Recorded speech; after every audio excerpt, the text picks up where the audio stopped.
Right, appears to be live and checking and such.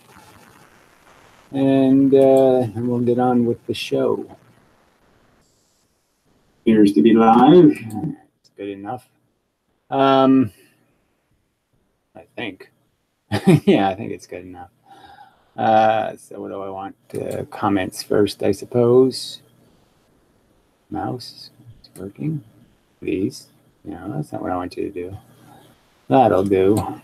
And so I guess we'll do Melissa first. Okay, a little bit of simple screen recorder has a pause feature. Yes, I think I have it loaded. I'm not sure. I was looking for other webcam Linux software today and wasn't having any luck.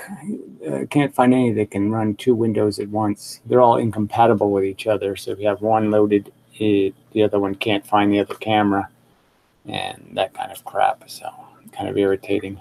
So it still works on, the whatever program still works on this computer. Just that I think when I do an update, it's not going to work anymore. But anyway, let's see what happens. As it stopped working on the other, it didn't just stop working. It was really quite a catastrophic error to wipe out all your hard drive space, and really had to go through a nonsense procedure to get it back. I had to delete temporary files and then reboot and have it restore disk space, and it's just kind of a pain in the ass. So, but nobody apparently uses any of this Linux stuff.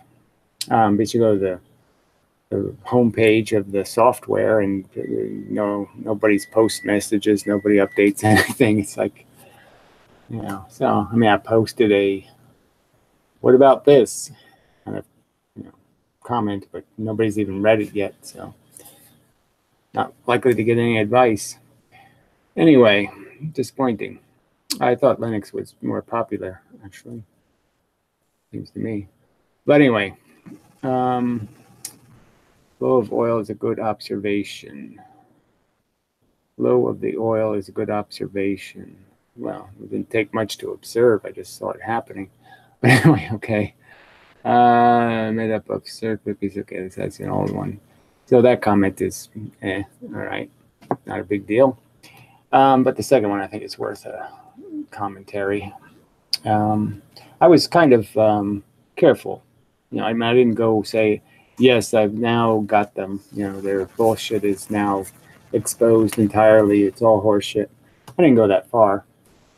I mean, I just pointed out that this is evidence. When you look at it microscopically, there's no evidence of any of the bits that are supposed to have some role to play playing any other role than the standard role they play when they're iron filings. They're not doing anything surprising, anything to account for the pattern.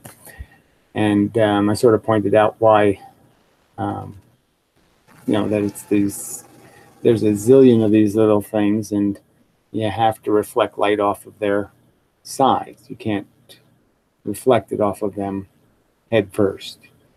So they're longer than they are round. And the basic idea is the light's reflecting off of them perpendicularly, hits them on the side, and it reflects. So anyway, and the consequence of that is the path length for the light is the angle changes as you go further away, and therefore it won't reflect back to the viewer. And well, I could draw that again, so I think I might. All right, well, anyway, so she says the angle of the light to the observer seems to be accurate and important, but not debunking of spiral field. Well, I think it is debunking of a spiral field. I mean, there's first you have no evidence of it. It didn't show up in the bits anywhere, any spiralness, any swirls, any bends, irregular bends, any of that stuff. So the basic argument is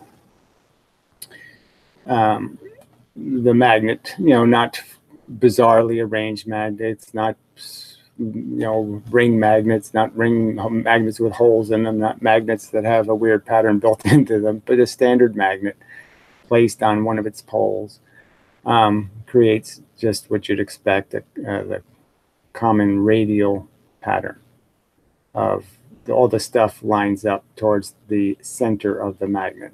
So it just, that's what it does.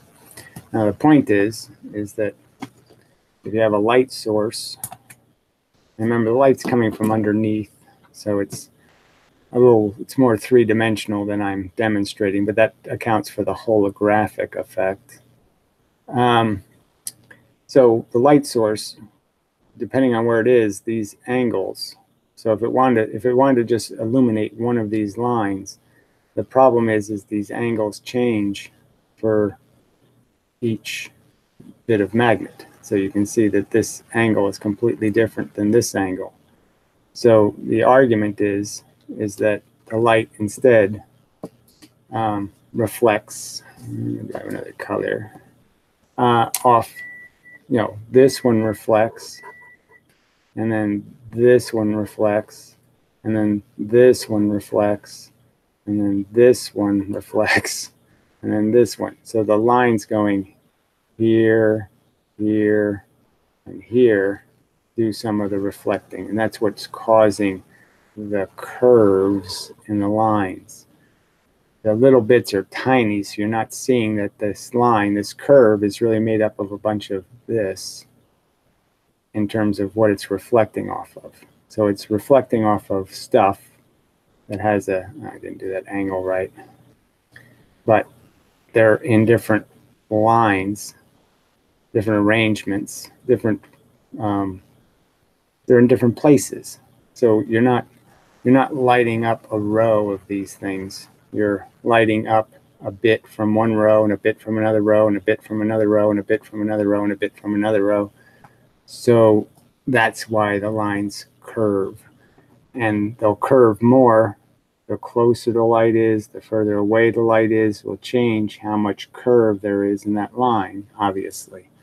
The closer you get, the more angular, and the closer you are to the magnet, the more angular. And so the more dramatic the curves will be. So it accounts for these curves.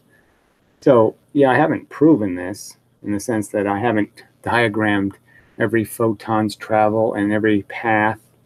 But I'm saying this is a huge piece of evidence indicating, first I demonstrated that the light, when you shine it, oh fuck, yeah, I don't have the image up.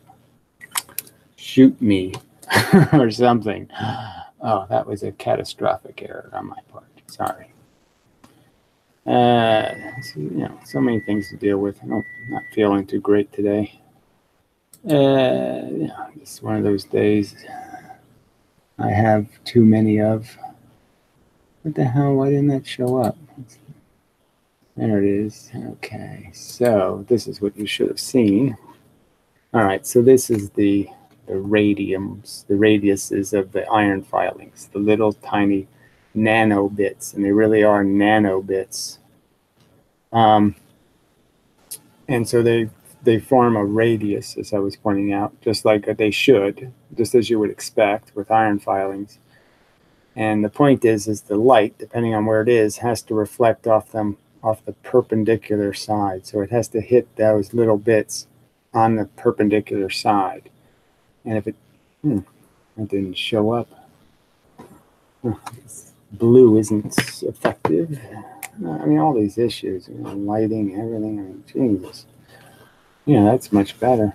Anyway, and so when you have a light source, this let me just do the lines again. So you have lines in these locations, and so light at a different source, like when your light's here, you can sort of understand that, yeah, this one will have the right. I don't know why I keep doing this. I should put the light over here. Then you can get it that this one will be perpendicular from this location, but these won't be perpendicular. Their angles will be, some sort of different angle. But this one would be perpendicular from this location right here. So if there was a line of them here, so you can sort of get the idea that the only ones that are going to reflect are the ones that are perpendicular. So the line curves, okay, because what's perpendicular, the location of what's perpendicular changes. Still not a great drawing, but anyway.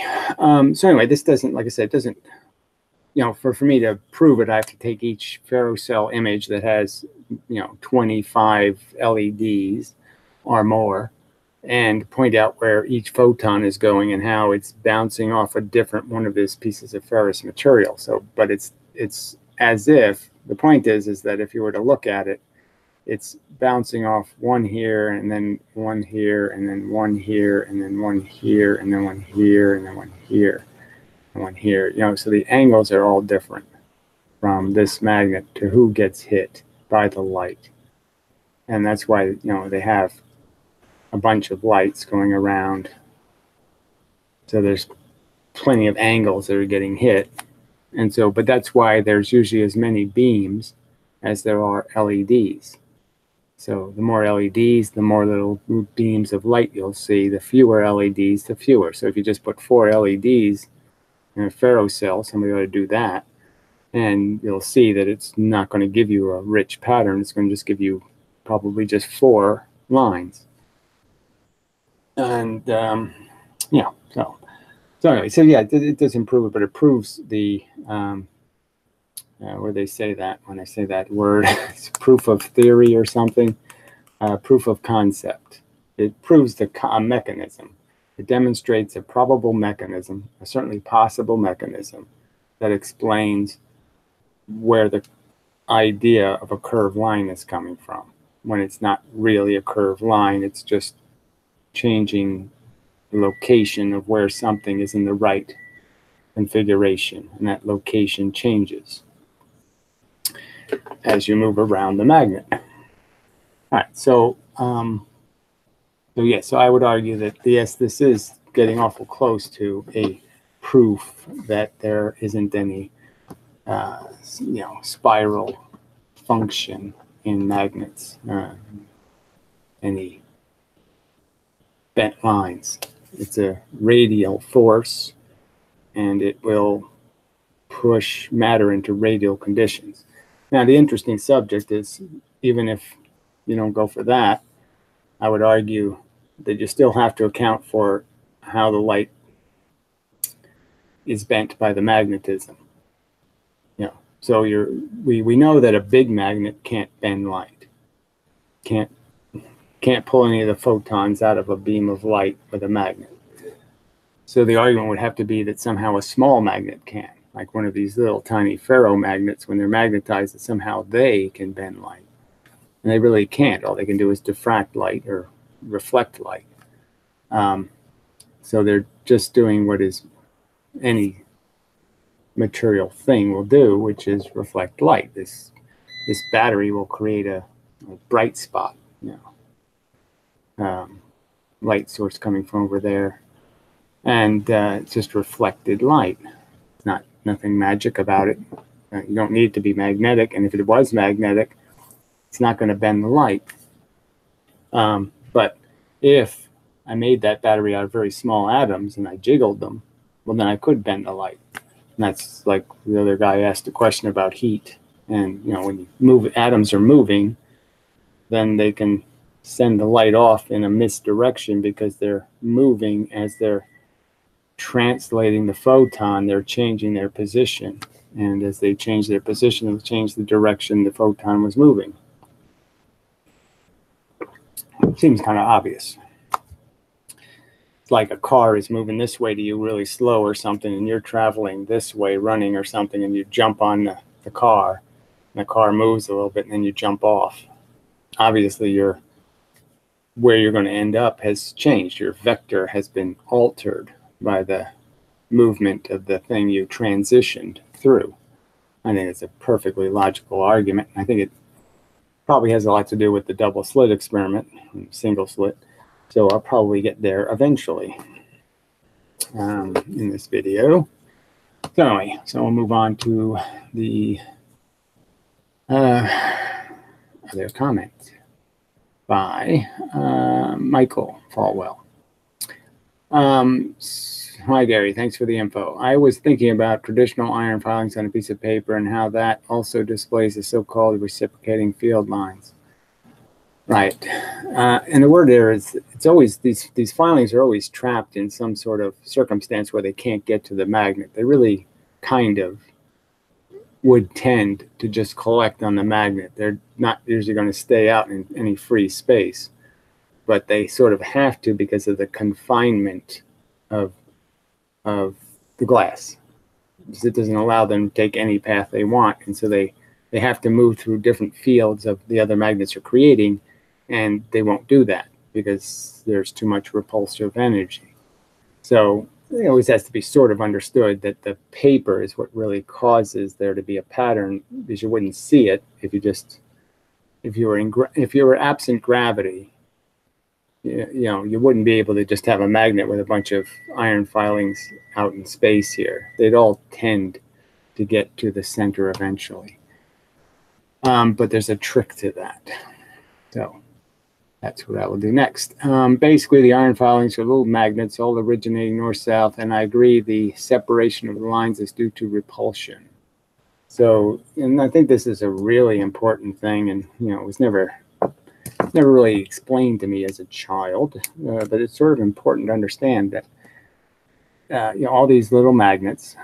You have to have the cap off, Gary. Oh. All right, so let's just see how visible that is. I'm going to have the drawing up again. So much to remember. It's just too burdensome. Can't handle it. Let's see which one. So that's the second one. Oh, the mouse is freezing. Don't do that, mouse. All right, so these little magnets are little magnets, and if they're going to stick to each other, well, you can barely see the difference in the color. That's unfortunate. Just have to make them a little bigger. So, so the atoms are basically little atoms. I mean, little atoms, little magnets. That's what makes something magnetic. Is the fact that they have a magnetic orientation. And the idea is if they're going to stick to each other, they have to do it, like if they're going to get close to each other, they have to do it by alternating their positions so that they match odd, even, odd, even. The black will stick to the red, the reds will stick to black. So they obviously have to form a pattern, be able to connect to each other. And the key with magnets, so I'll do this one more just so you get the idea. I think you can get it, but make sure you get it. Hopefully if there's enough space there, you can see which ones are the continuous magnets. Let's see, how can I make it even more obvious? Well, you can sort of see the space between them. So I left the space just so you could see the continuous magnet idea. And so that's the only way they can really line up to create a lattice or something large. They have to line up with it to get close. They have to line up precisely in that order. Now the problem with a magnet, which I don't have enough colors. Yeah, tough. Yeah. So the problem with a magnet is, let's just do a square for now. So we just say we have a square magnet, and we're going to have these little magnets stick to it. Well, I guess I might as well draw it as a real magnet. It shouldn't cause too much trouble. Put an X on the red side, just so you know that's the red side. So the thing would be is that when magnets stick to this, when they come towards it, they have to be oriented north-south. So they have to be in this line kind of shape. Okay, their black end is going to be running away from the black, and the red end is moving towards. So they will automatically always come towards it head first. They can't do anything else but always head towards it head first. And let's say they stuck here. So a little magnet stuck here. It sticks to the surface. The problem is, all right, that another magnet can't possibly stick to this surface next to this one. It won't be allowed. I can't put a red next to a red. So, and the black to the black certainly won't work. So it's a given, depending on the size of these little magnets and the strength of their repulsion, will dictate how far away they have to be. But they're going to have to be a certain distance away when they connect to the magnet. There's no, like, they can't just, so because this is repulsion and this is repulsion. And so the bigger these little magnets get, that is, like big iron filings will have a bigger separation between them. These little ferromagnets are so tiny that they don't need to have as big a space between them, but they have to have the space. And you can sort of get the idea that as they go around, they're going to basically turn, in the sense that they're going to turn to face this magnet. This red energy is going to start to be hitting them, and it's going to be repelling the black end. So the black end is going to start moving away a little bit from the red. So you can sort of get the idea that over time, this is what's going to happen. And by the time they're getting over here, they're just lining up with their, their red end and then their black end being opposite. And so they go from this arrangement to this arrangement, but the same rule applies. It's the same distance.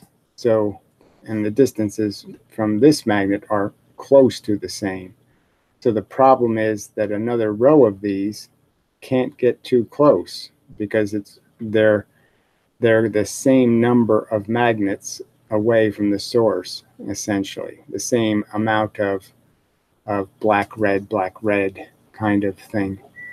And so, it's going to keep maintaining an individual repulsion. Now, even though both of these, and obviously if you extend these, just because that when you connect a bunch of little magnets together, you get a big magnet, this whole overall thing is turning into one big red versus black magnet. So essentially this is turning into a red and a black as a whole. And that's part of the reason why these new magnets created out of the iron filings repel each other and create the empty space.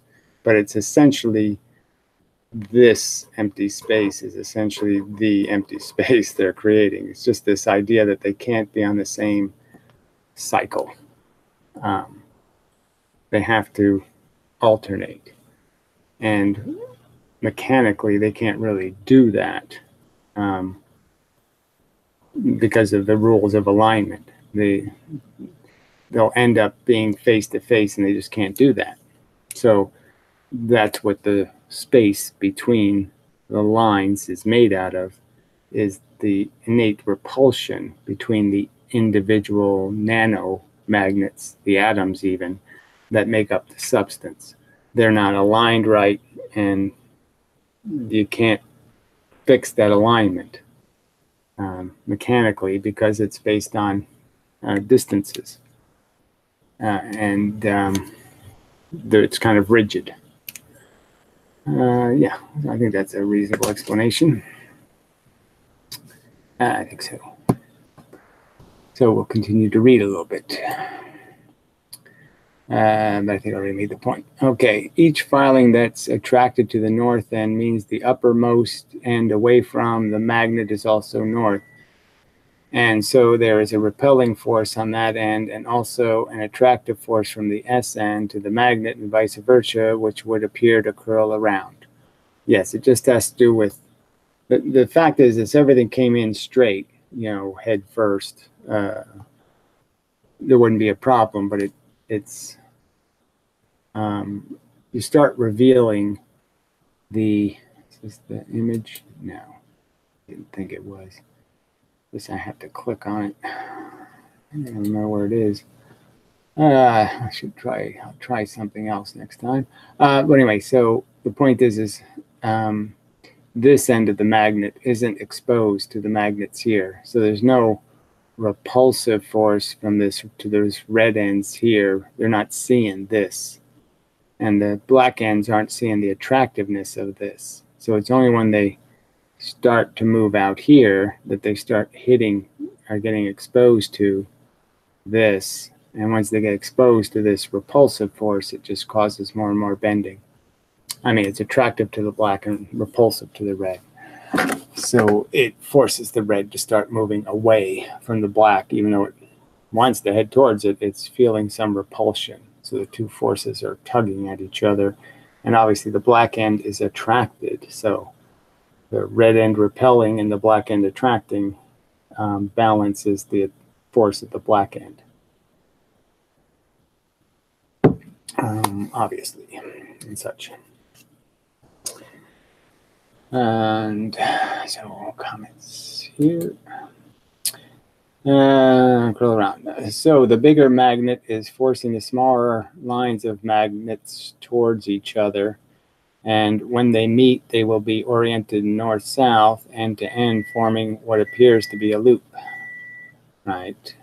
Also, in regards to the ferrocell, it would be interesting if you could place a magnet down, place the cell on top, and let the fluid settle, and have the light source on a bezel, so you could turn just the light source. Well, I essentially did that in the video before last, where I showed just the hint of the holographic lines of light.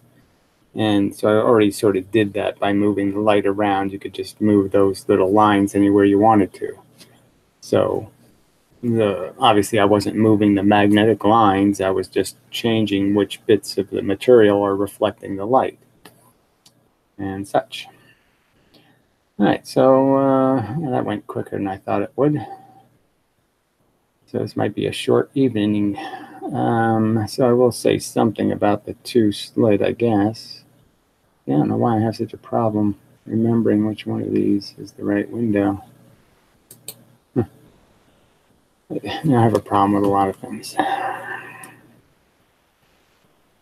So, in relation to double slit mechanics, I want to waste another piece of paper. Maybe this will be good enough. I don't know if I have anything, phone numbers or anything under there. I don't think so. All right. So, as I have speculated before regarding the two slit, I think it's electrons. Okay, so you have two surfaces or four surfaces or whatever you have. Let's just use these two for now.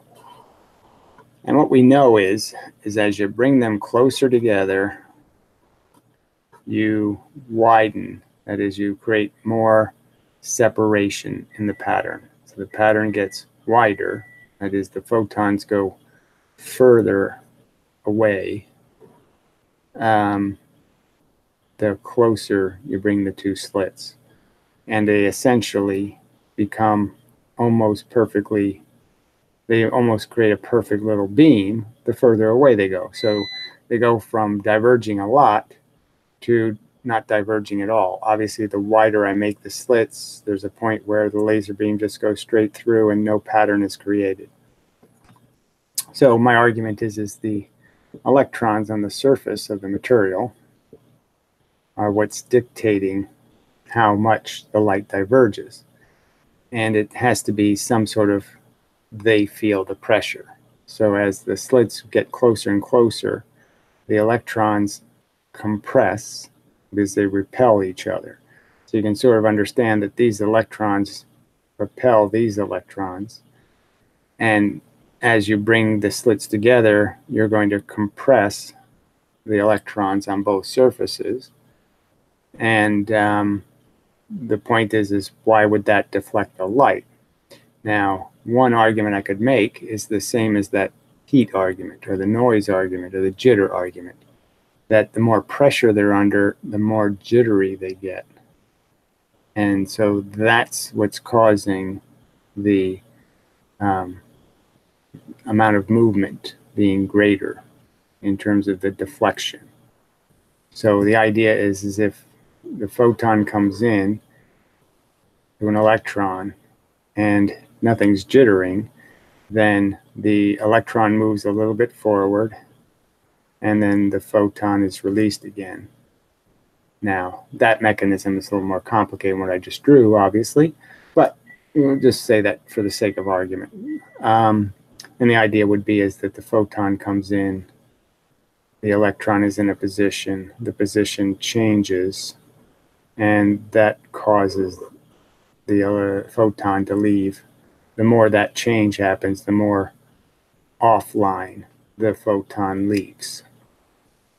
And that would explain the patterns, and it also, it doesn't really explain the, no, I get no piece of paper. How about this? Well, I guess I could do it over here. All right, so I'm arguing that the electrons, are in an arrangement.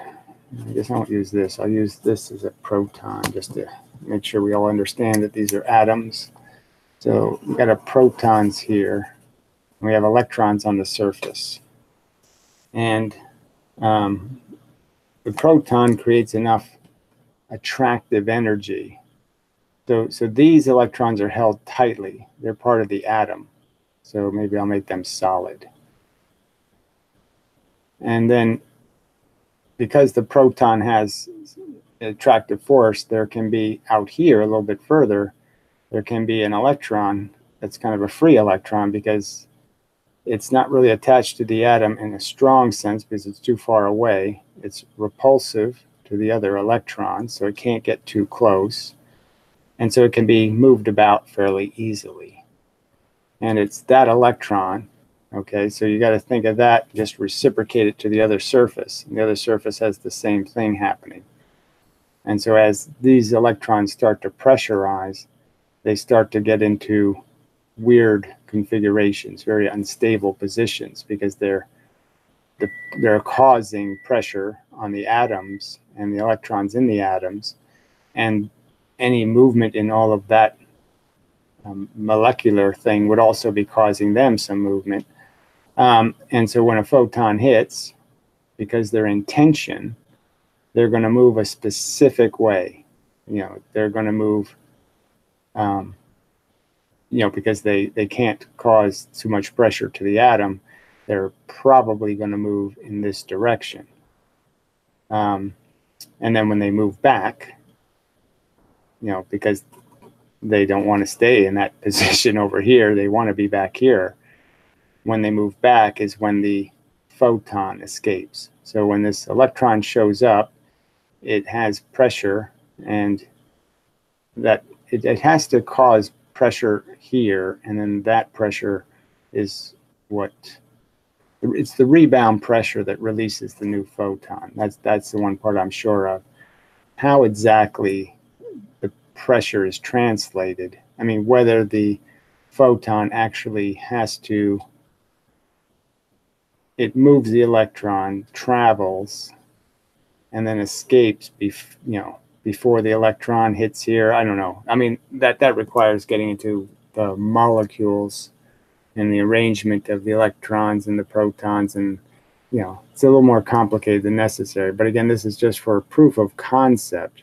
You can really understand that all that's needed here is for there to be some kind of, just as the energy levels in the atom are quantized, the energy of the electrons is quantized. There's only specific amounts of movement possible, and that's why the frequency of the light matters. It's the higher the frequency, the more it's going to move the electron in a direction, and that's going to change the position that the new photon leaves at, or the photon cycles through and leaves at. It does a loop-de-loo. The photon goes into the electron, essentially. The force is translated between the other electrons, and then the force comes out again. And it's the fact that the electron is in a different position that causes the fact that when you redo the loop extends to a new position when the photon is released. So it's just the idea that you're changing the absolute position of the electron. So like running and then jumping on a moving platform and then jumping off, the position that your vector is going to change, and it's going to change based on how fast frequency that you're moving and the amount of pressure on the system, that is the amount of movement the car is doing. Say it's moving back and forth instead of forward. Then if you can sort of get it, if it's moving back and forth, then all you have to do is be off the resonance. That is, you jump on and it moves this way or it moves this way. And depending on which way it moves depends on which angle, whether you go crooked that way or whether you go crooked that way. But it'll always be a proportional amount. And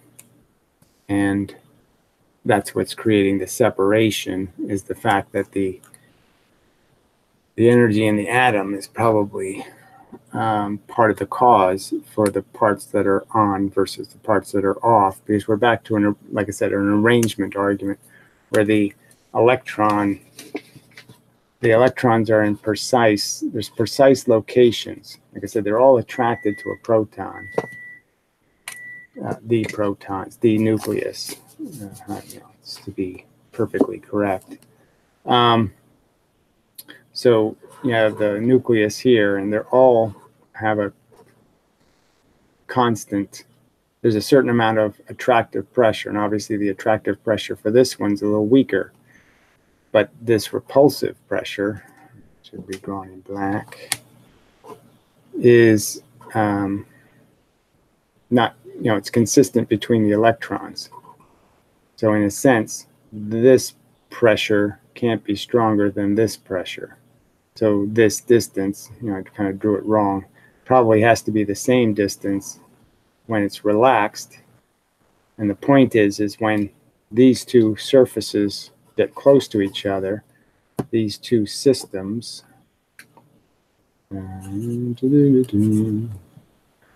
really should have used another piece of paper, like lazy asshole. It's not I'm lazy, I'm just cheap. So you can sort of understand that when this system, this atom, starts getting close to this atom with free electron, and they don't even have to be free technically, I mean, even the electrons bound in the system would be behaving these rules.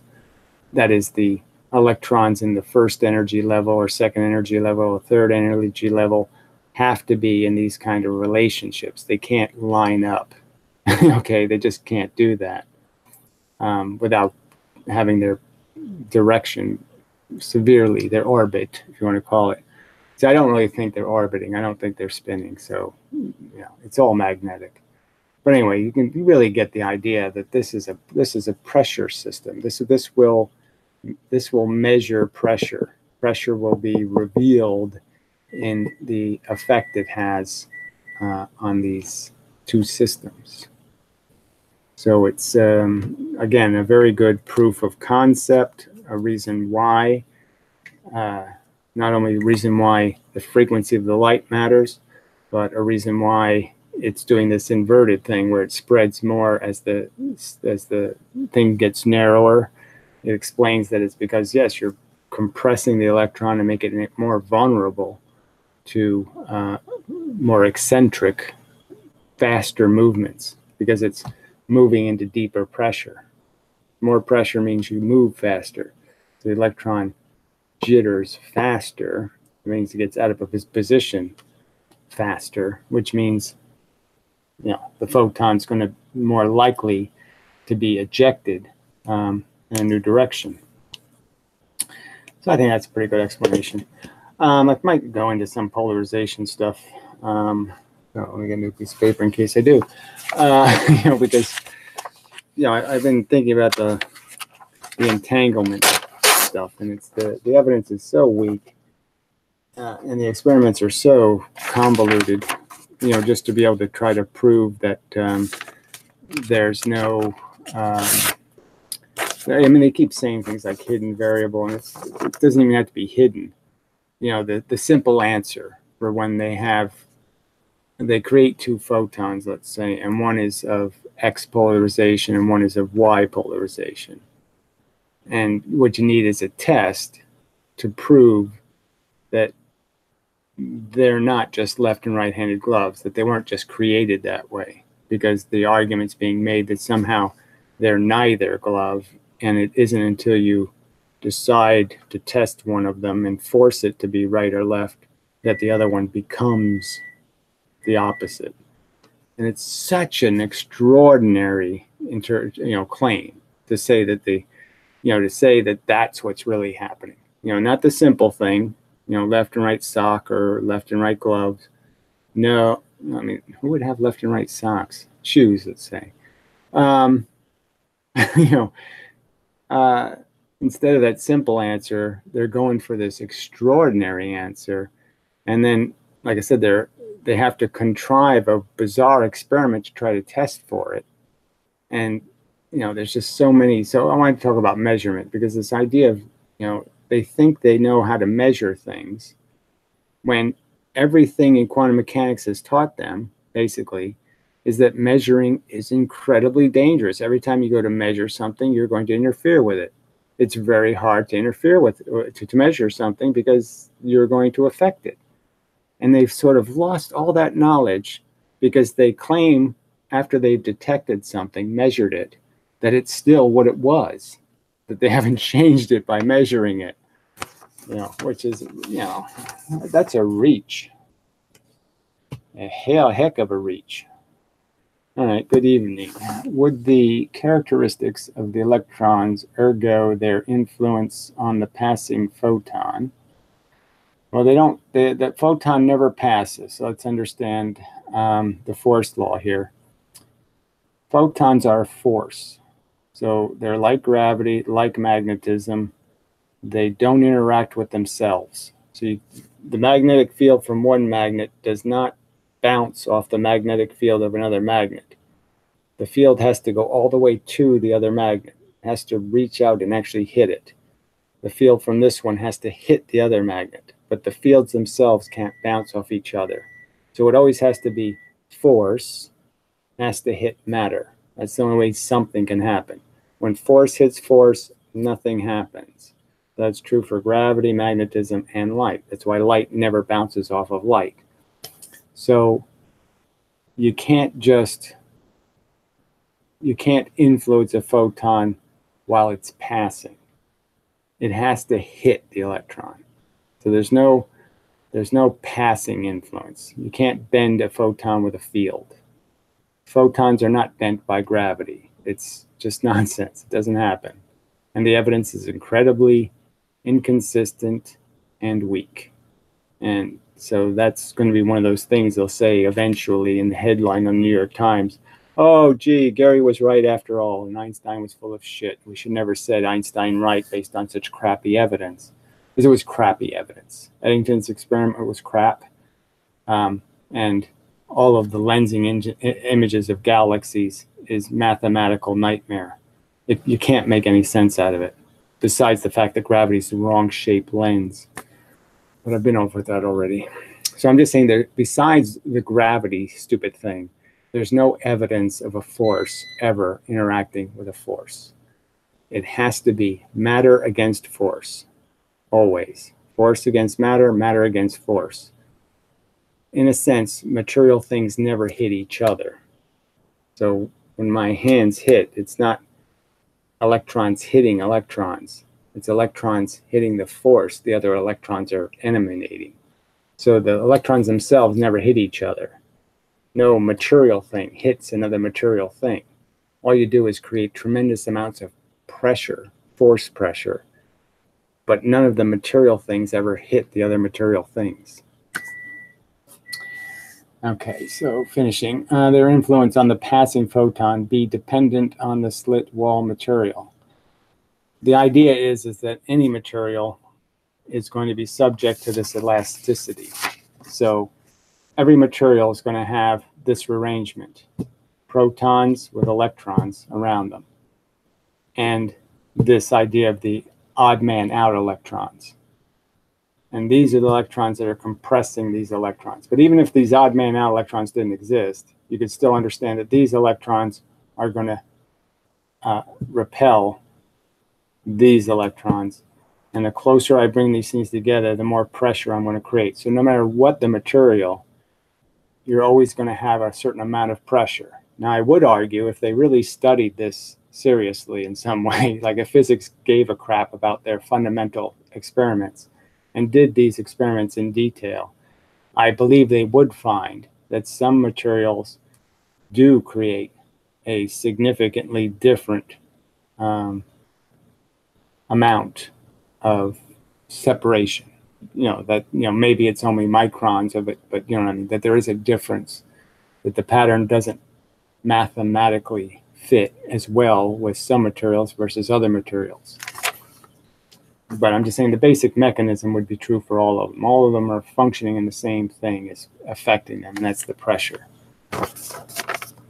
And the other thing that's interesting to get into, I suppose, so thanks for bringing that up as I left it out. So let's do the case of the more complex case of the two-slit. And I haven't thought of this, so I'm just trying to apply. I'll just be applying my theory to so the idea is you have different size impediments. So the impediments are creating surfaces. And let's say we don't even care about this width as long as it's far enough away. What's really going to matter is how thin or thick this is. Now, I think you could argue that the same rules sort of apply in the sense that as you get thinner and thinner, these electrons, they feel each other through this open space. Why wouldn't they feel each other through this space? I mean, the force is still the force. It's, it's just a fact of proximity. And so there's always going to be some amount of pressure, surface pressure created. So you could argue that, in a sense, by making something very thin, you create a similar pressure problem in sort of inverse, in the sense that now you're forcing the electrons away, but it's the same idea. So you can get the idea that the atoms on the surface would start to expand as the material gets thinner and thinner. So, but that's something I haven't done enough work on to give you a complete explanation, but it's something that happens to all the surfaces. So any surface is creating some percentage of this. And obviously, this two-slit experiment does create the more complex pattern. So you have to understand that there's the single impediment effect of pressure creates a different pattern, because the two-slit pattern is doing this thing. Lines inside of light and darks, where the single slit, as drawn before, is just creating the lines. So the reason for that could be that this pressure, the surface pressure created by the thickness of the material, is different than the surface pressure created by moving two surfaces together. But it's the same kind of mechanism. Electrons hate each other. That's what it's about. All right, so use that. Flip that over. All right, so moving on to the next bit of whatever. What was I going to do? Oh, yes, entanglement. Oh, dear. Very interesting. It gives me a lot to think about. Thank you, sir. Okay. No problem. I'm here to serve. Not really. Have a little tea, take a little break. I maybe should have loaded a video so I could play a video while I take breaks. I do get tired. Yeah. Thinking all the time. So I was thinking there must be a way to come up with a better entanglement experiment than these weird, bizarre, strange. So anyway, what I did read was that there's still the majority of the good experiments are still using Alan Aspect's polarization filters. And that's a huge problem, because you first have to know something about what polarization is, right? So let's understand. So yeah, let's talk a little bit about that. Regular physics doesn't know what polarization is. So they have two things they use: spin and polarization. And they don't know what either one of those is. Spin is just a word used. They don't really think it's spinning. They think it's some kind of phenomena that says it goes left and something that says it goes right, but they're not sure what the mechanism is, so they just called it spin, clockwise versus counterclockwise, just because they've got a left and right thing happening again, and they have to explain it, or forward and back, of course. It's just an orientation, a tendency of these moving bits to either go in a certain direction. In spite of their charge, which is a whole nother thing to get into. But anyway, so we'll just do the polarization thing. So anyway, so they have these two concepts that they can't explain to you what it actually is. I mean, they can explain to you the effect of polarization, the fact that they can measure it, and they measure it with a certain instrument that does that has a certain mechanical structure to it, but they can't explain to you what polarization is. They have no theory of polarization. Now, because I have a rational model of photons, I can give you an explanation of what polarization is. And polarization would be when photons are created. They're created. The only way it can be a photon is it has to have a frequency. Doesn't seem right. For it to be identified. And so it's basically just a gravity bit or a magnetic bit, whatever you want to call it. It's electron force, so it's always the black force. And they're just emitted from a system, from an atom of some kind, at this frequency. And the frequency can be changed. Puts one energy into the atom, you can get a different energy out. And the energy would just be the distance between the photon bits.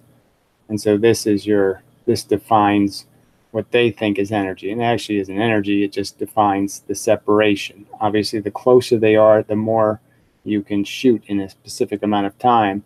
And the further away they are, the less you can shoot in a specific amount of time. So that is associated with energy, but it doesn't make these little bits more energetic. But anyway, so polarization would be the fact that these bits, so you could just have a line you could put through them in terms of their direction. What can happen is those photons are slightly out of perfect alignment. So the photon itself is moving this way. The bits are moving this way. It's just they're not perfectly aligned.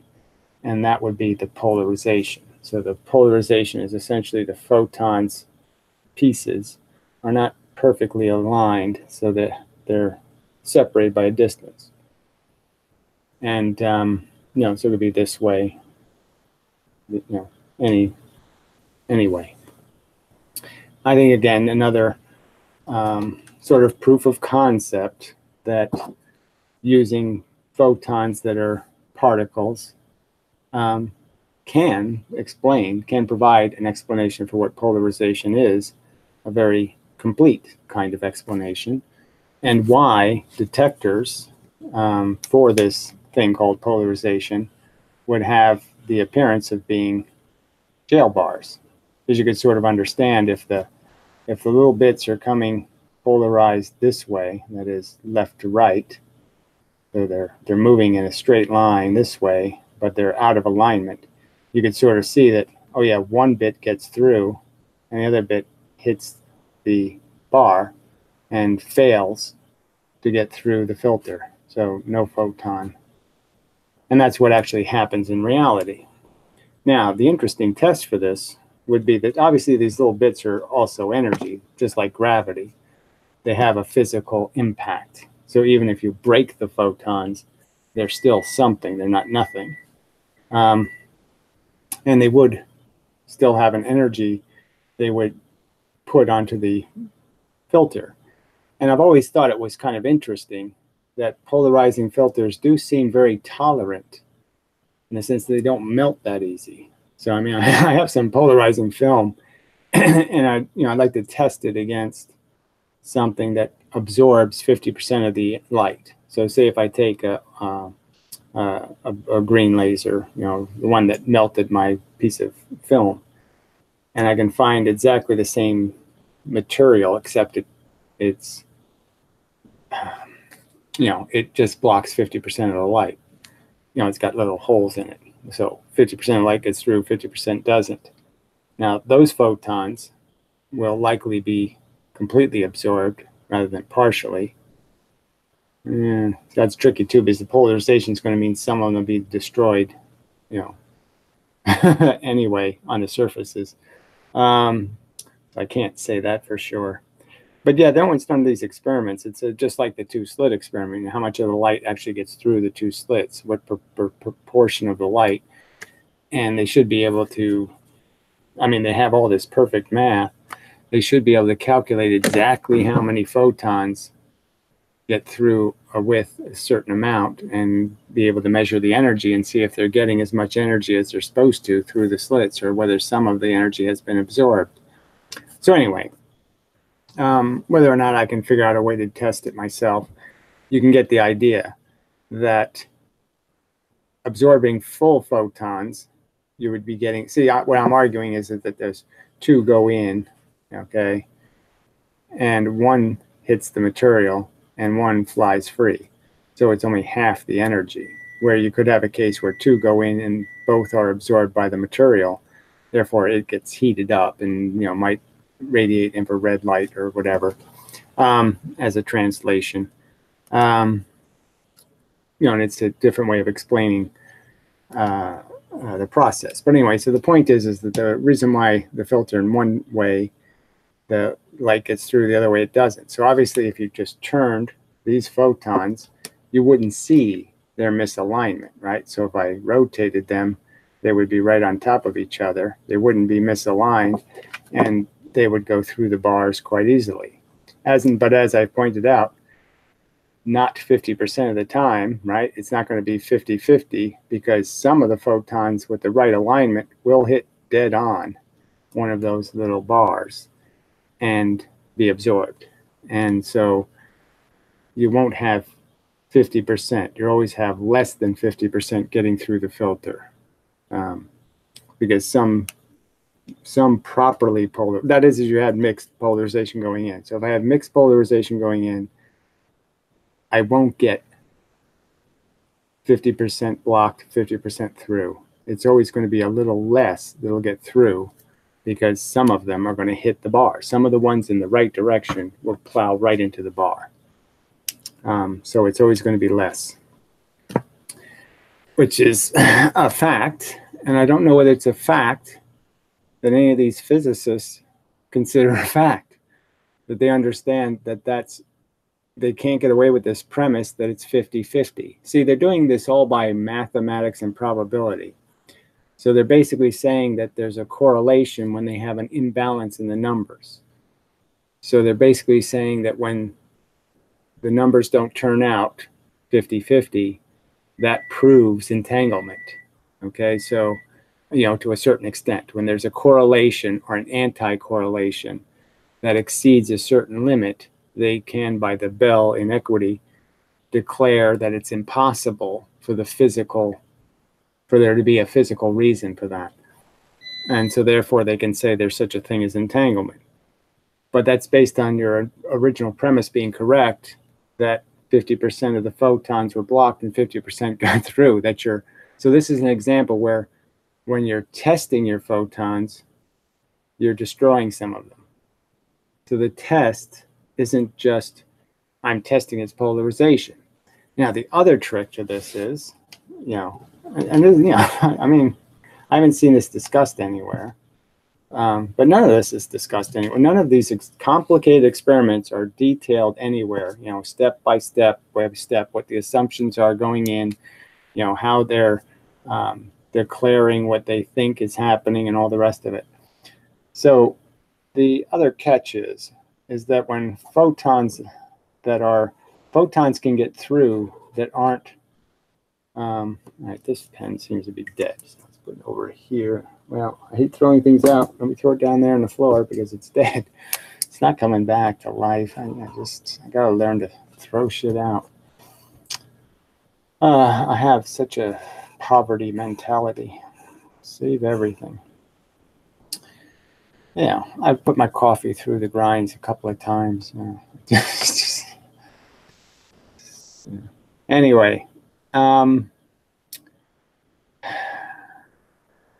what's that? Okay, so some degree of things out of alignment. So if I drew alignment like with a line, at an angle, so things that aren't perfectly out of alignment, to a certain percentage, will still get through. So at a 22-degree out of alignment, this photon would still get through the filter. And the point is when it goes through the filter, what's going to happen, may happen, is that it will be perfectly aligned when it comes out. So it went in a little bit out of alignment, and it's going to come out aligned. So the test for its polarization, right? I want to see whether it's aligned this way or whether it's aligned one of these directions. Anywhere from here to here, let's say, and from here to here. So it's testing for this X. We'll get through the filter.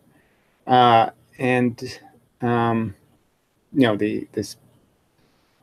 the best way I can do. Stuff with any alignment from this 45-degree angle to this 45-degree angle gets through. Stuff from this 45-degree angle to this 45-degree angle gets through the other filter. So when the filters are this way, this one gets through. When it's that way, this one gets through. That kind of thing. So anyway, but the point is, so when they run it through this filter, yes, it tests, and it'll tell you whether it's, this polarization or that polarization. But the trick is it changed the polarization in the process. It improved its polarization, let's just say. So that's why when they want to change light from light that goes through this filter to light that goes through this filter, all they have to do is rotate the filter a little bit, a little bit, a little bit, a little bit. So if they do 10 filters, just incrementally turning them from vertical to horizontally, they'll get like 45% of the light will survive. If they try to do it, upright filter and then this way filter as the second filter, 0% survive. So when they put a third one in, they get like, a higher percentage. They do better, like 25%. But the more filters they put in, the more they get out, the more they retain the light they had, because now they're just incrementally changing it. So they're taking light that's a little bit off and a little bit off and a little bit off, and each time they improve it to the other direction, to the direction they want.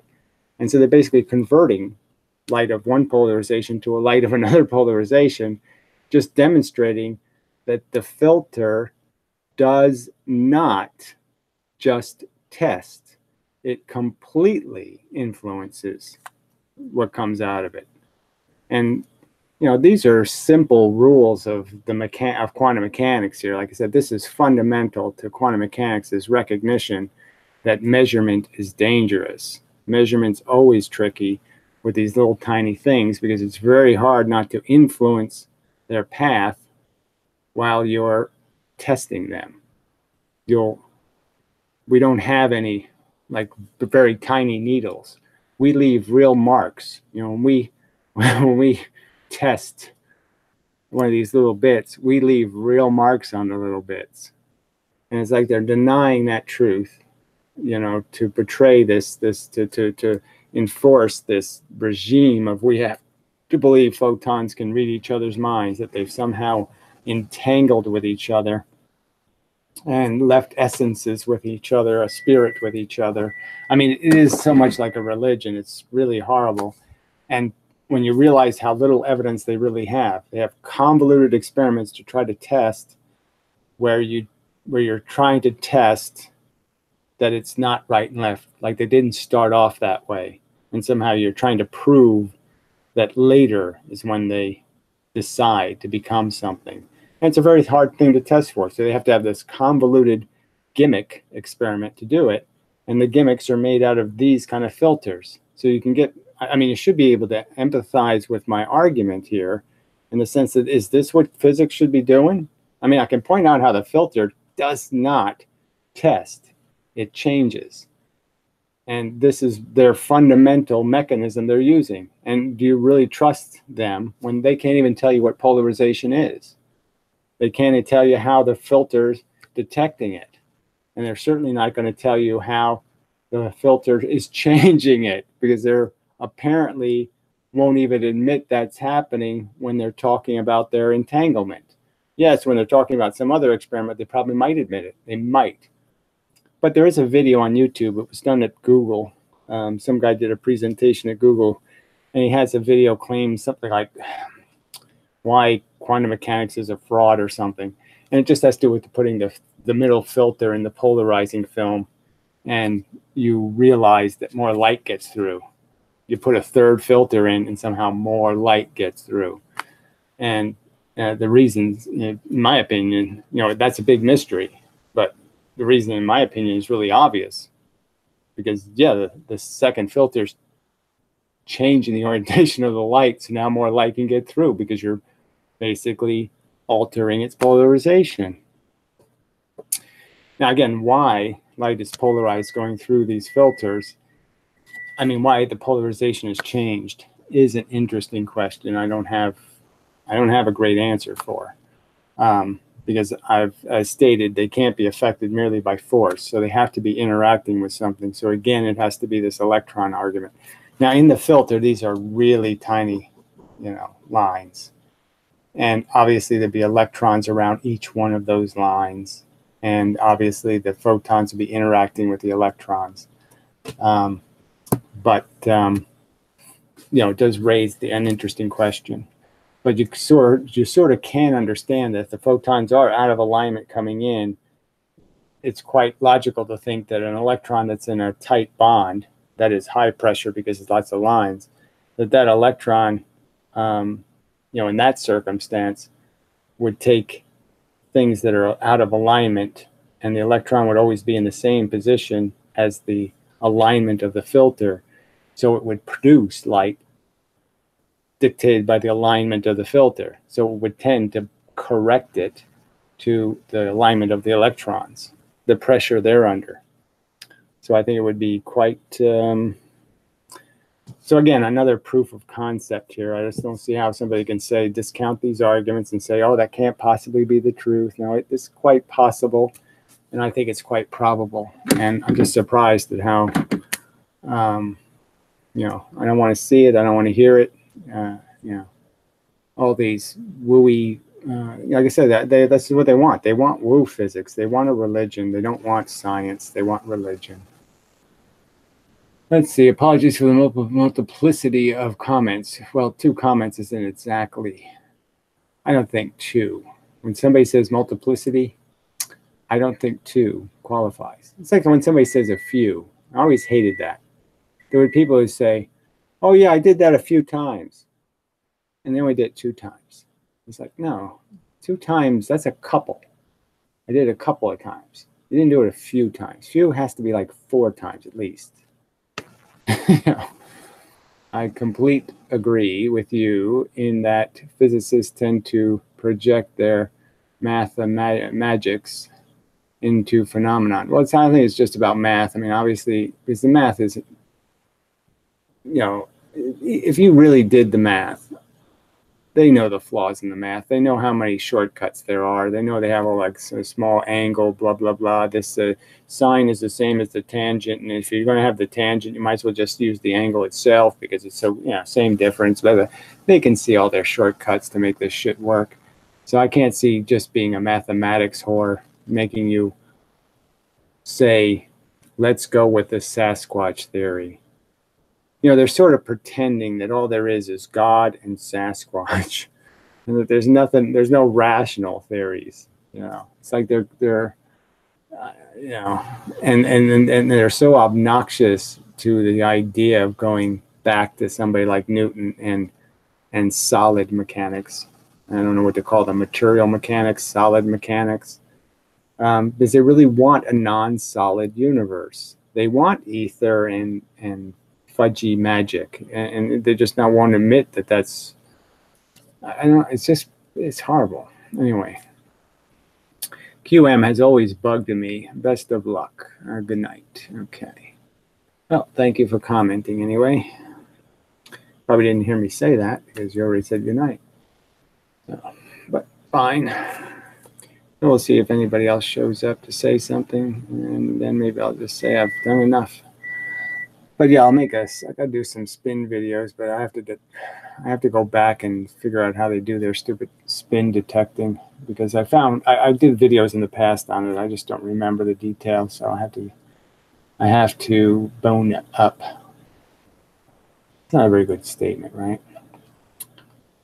Like boner, it's kind of ooh. You know, when somebody makes a mistake, calling it a boner, yeah, it just automatically makes your head do things. You know, I mean, yeah. So I'm a little bit like Beavis and Butthead. You know, you can't use bone in casual conversation unless you're talking about bones. As soon as you put a on it, it's big trouble. Anyway, my brain doesn't. What am I doing? Oh yeah, I want to see how many people are in the room. Yeah, that's what I call them. They're people, Gary. Just admit it. 9. Yeah, I used to get 15, so somewhere I lost 5. What are you going to do? As stated, I can only do my part here. I think I've been doing a splendid job the last 15 or 20 videos. I think have been pretty solid in pointing out, real legitimate flaws in conventional propaganda physics, physics-aganda, whatever, and such. But yeah, nobody, it'd be nice if I could get somebody else to participate. Even a Miles Mathis kind, or somebody, like I said, even the David D. Hilster guy, we probably should talk, but we're probably just going to get down to his, small earth crap, and it's, not going to go anywhere.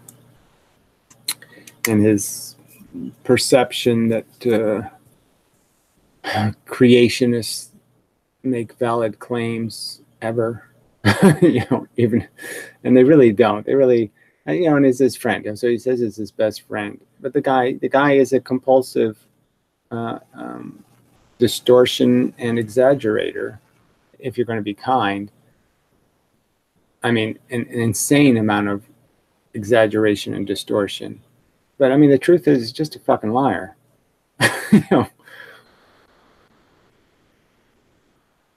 And that doesn't do dissidents. It doesn't make them look good.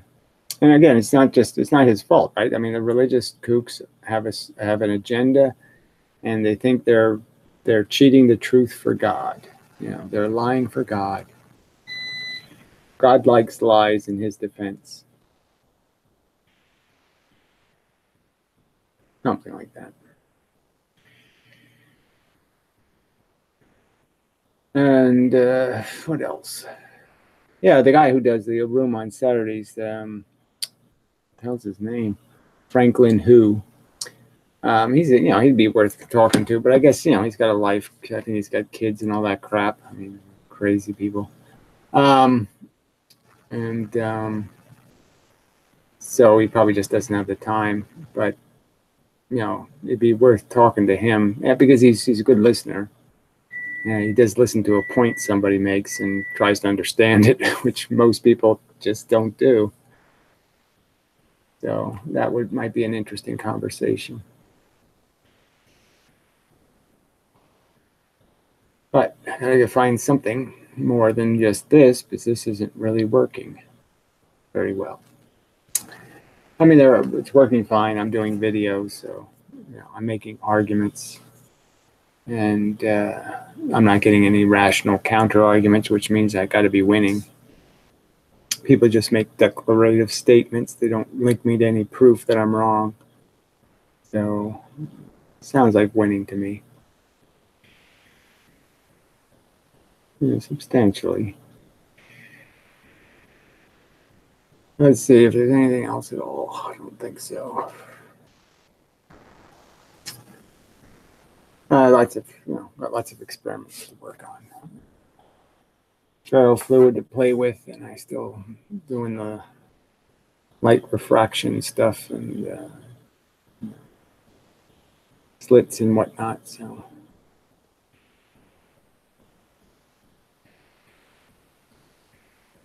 I guess we'll call it an evening. Yeah, it'd be nice to be able to play somebody else's physics videos, but nobody makes a physics video. So there's nothing to even respond to. So if you see somebody who makes a video like this in some way, some video that's on physics, I wouldn't mind the link. Let's see, your videos should be posted on Physics Forum where your arguments can be countered by people interested in doing so. Yes, well, they're not interested. You can't have a conversation about their core beliefs. I've tried 3 different physics forums, and each time I tried to engage in a conversation about their fundamental axioms, their Heisenberg theories and all that stuff. They basically say, we don't talk to crazy people. We've been there and done that. You can't possibly offer an argument that matters because we've heard them all. That's their attitude. So they just basically call you a flat earther and tell you to fuck off. Which really is. They really are obnoxious.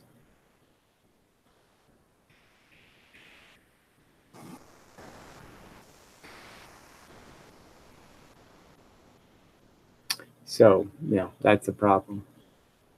So I have to gain popularity before I become a threat to them. So I have to become a threat by becoming a threat. Yeah.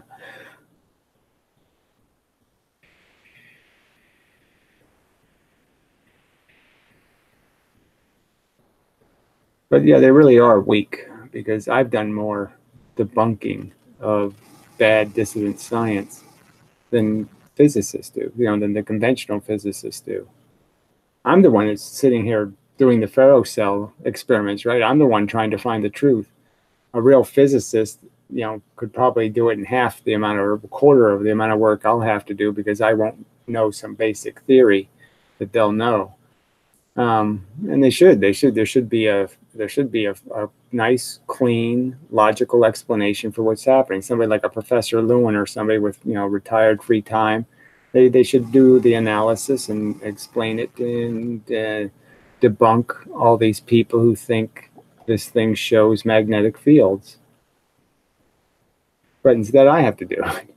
That's how disinterested they are in really doing anything about the mechanics of physics. They just want to do math problems. At least in the Professor Lewin case, it seems like he thinks physics is math problems. Certainly part of it, if you want to have a job as an architect or something, you got to know how to do the math. But, it certainly has nothing to do with theory or, underlying mechanics. You could draw more people to your channel by answering physics questions on Reddit. I just don't, Reddit. It's just not my thing, actually. That's why I do videos. It's, typing answers to questions. It doesn't sound like any fun.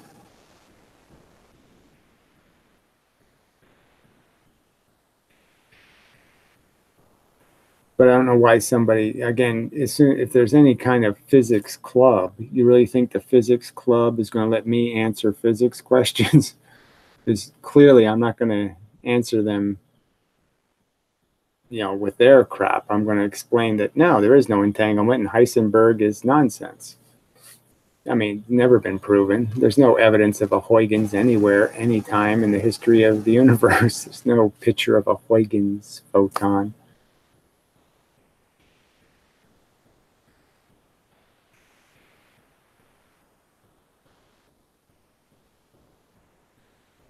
I think all you can do is debate.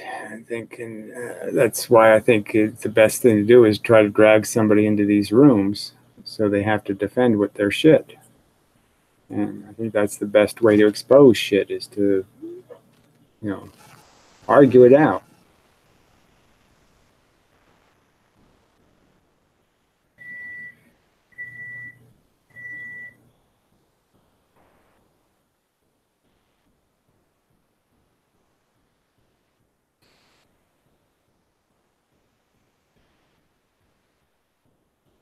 And such.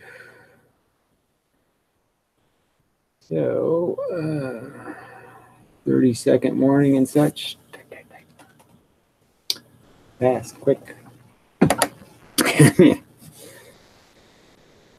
Gotta have more movement in the chat.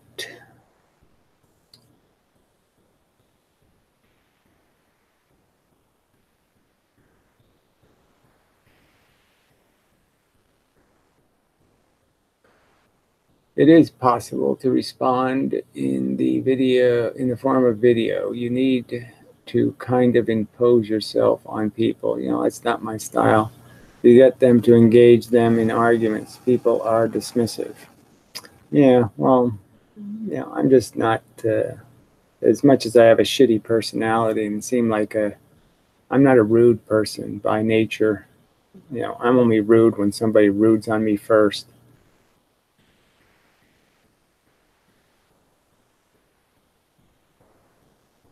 I just don't like having to squeaky wheel. It shouldn't be necessary. And it just seems like cheating. I don't like cheating and acting up and doing all that. It's cheating.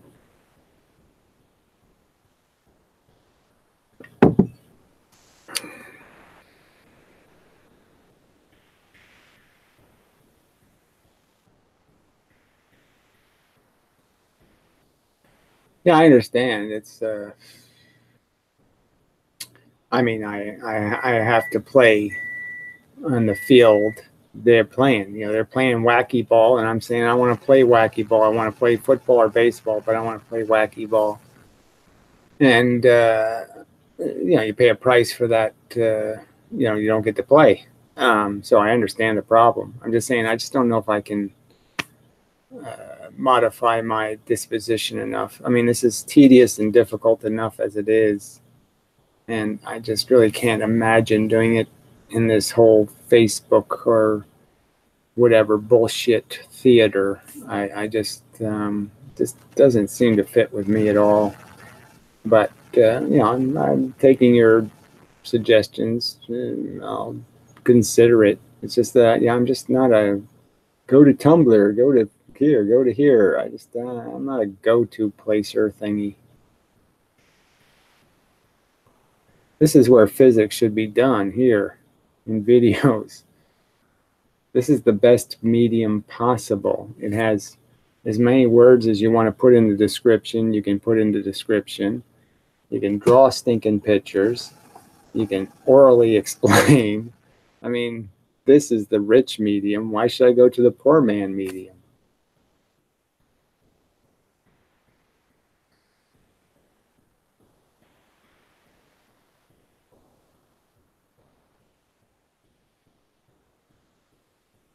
And besides the fact, again, I hate writing.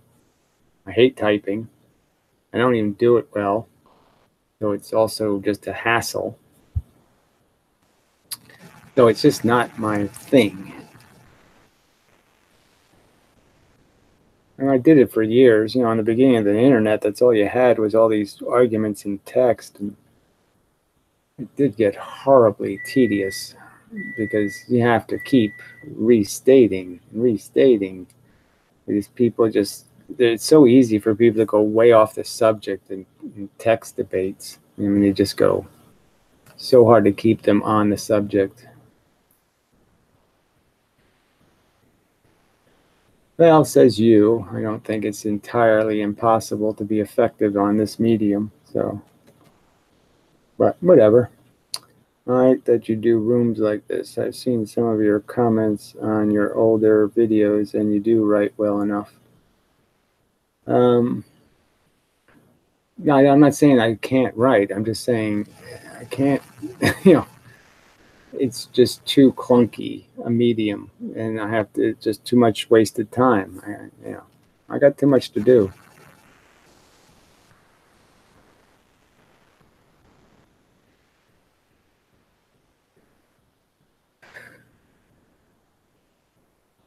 I mean, like I said,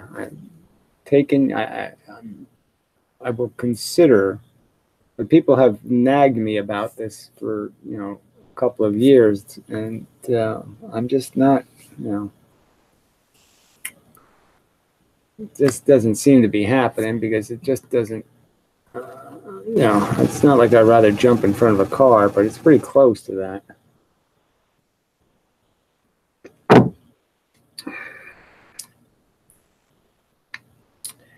Takes time to watch your videos. Well, I'm just saying it doesn't take time to read the website, right? I mean, reading text is so much more tedious.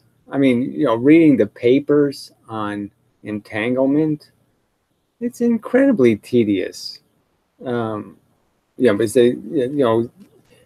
one sentence says so much, and then the rest of the sentences don't say anything, and you have to figure out, oh, that's what they're talking about, and you connect all these things, and it's not intuitive or smooth or fast.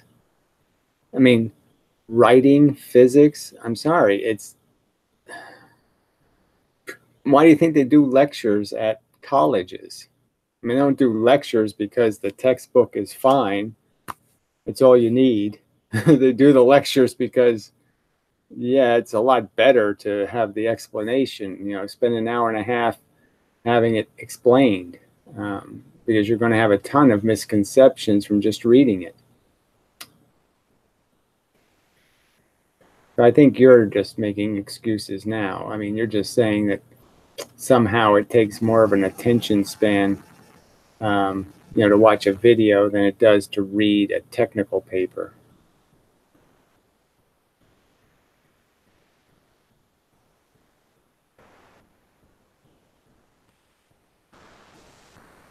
Well, I'm just saying, yeah, I says, are you trying to be more concise in your communication? Well, I mean, I'm always aware of the fact that I don't want to waste people's time. I mean, obviously, I'm sort of being lazy now. I'm just sitting here smoking and drinking because I'm tired. And I don't want to be doing that in videos. So I do want to spend, optimize the time. But I usually think of that in the beginning of the video is that I'm pretty concise. So if somebody just watches the first half hour of this, the first hour, I win because they got the substance of my arguments.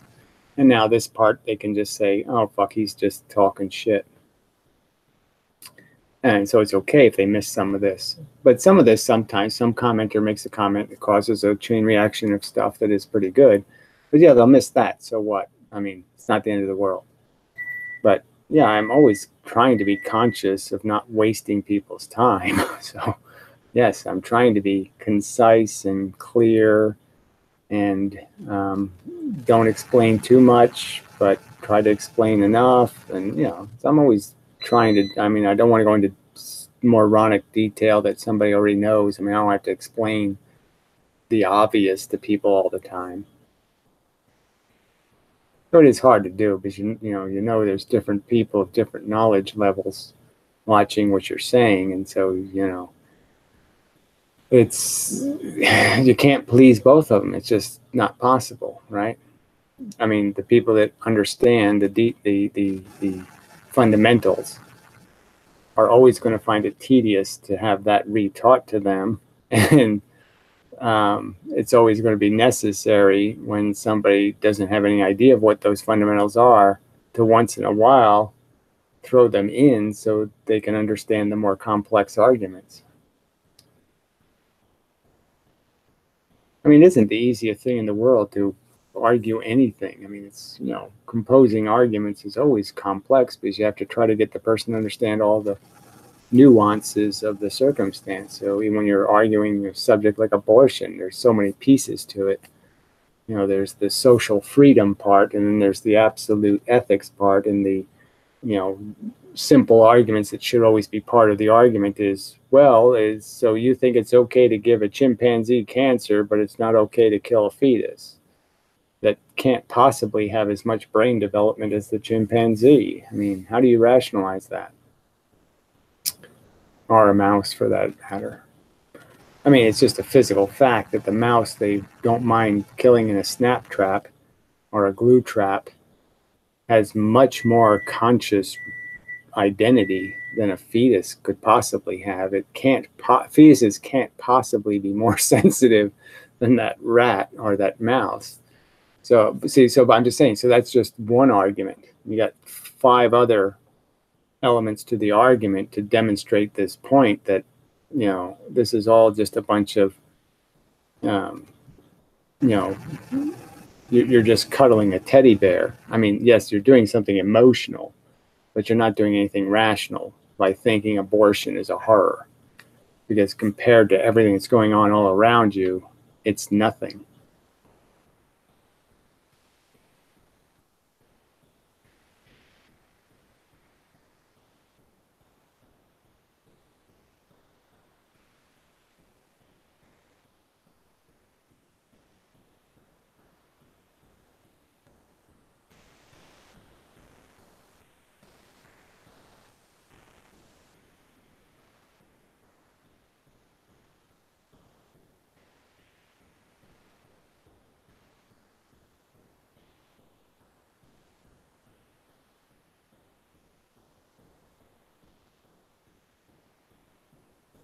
Hey, 30-second warning again.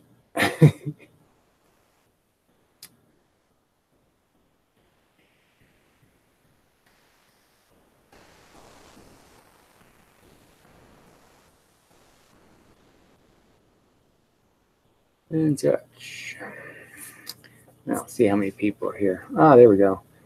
Fair enough points, Gary. It's frustrating that there is not more participation in this discourse. Well, lots of other people recognize it. I mean, that obviously the dissident science guy is frustrated also. He doesn't see the real importance of being able to interact with conventional physics, but, you know, that's his, I don't know, you know, whatever. I think it's obvious you have to fight with the people who are in the, I mean, you have to take the castle from the king. You can't just say, I'm entitled to the castle and this is why. You have to take it. You have to take the ground. And so, you know, ultimately that's the target. You got to be able to prove them wrong and prove your, you know, I mean, before you prove yourself right. I mean, you can do both at the same time, but I'm just saying it's more about just proving that you have the better argument. And ideally, what I think I can do is I can go even further than that and just say I can prove them flat out wrong and prove I have a much better argument, if given the chance. So, but the internet is just a horrible failure. You know, and part of it's YouTube strategy. You know, they took away the response videos. They tried to stifle interaction between the participants on YouTube as much as possible. And so there needs to be a website where people man up, you know. So I've suggested things like a Vlogger Dome, you know, where people, 2 arguments go in, 1 argument comes out. You need to have a battleground here somewhere. And, you know, one with rules, a good, nice courtroom. We need a courtroom where people can come in with their flat earth argument and their this argument and they have a real disciplined debates and, you know, argue it to absolute death. And that should take place. This medium is perfect for it. I mean, it's just absolutely perfect, and it's not being done. It's not being used for that good purpose. Everything should be challenged here. It's just disappointing that there's so few people that think that's what their internet should be. They just don't care. They just want to watch, you know, silly frog video or, you know, fail videos or music videos or some other crap. So if you could debate anyone, who would you debate?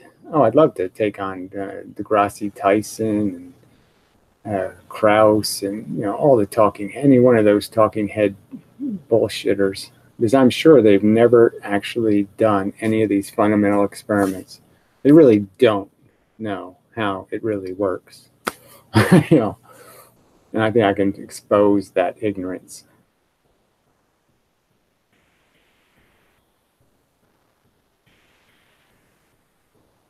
You see it. I mean, look, I mean, the fact is physics isn't taught in universities as a mechanical science. It really is just taught as just do the math. And that's it. You're not supposed to understand causes. Causes are so irrelevant.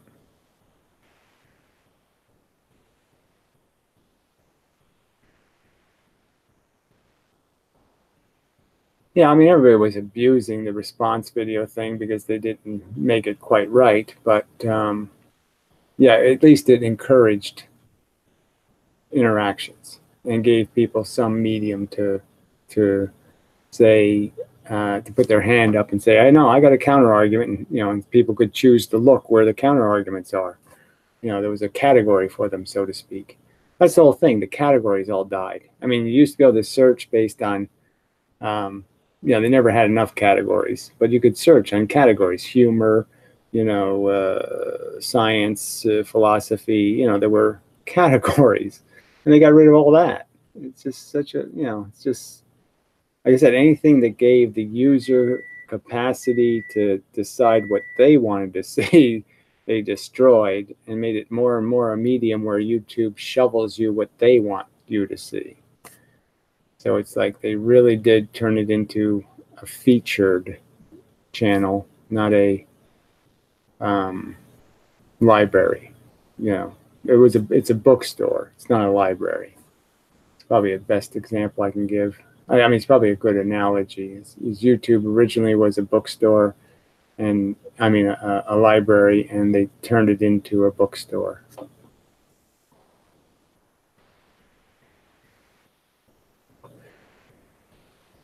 Yes, gravitational lensing. There's no evidence that's any good at all. So again, the Eddington experiment's never been really done.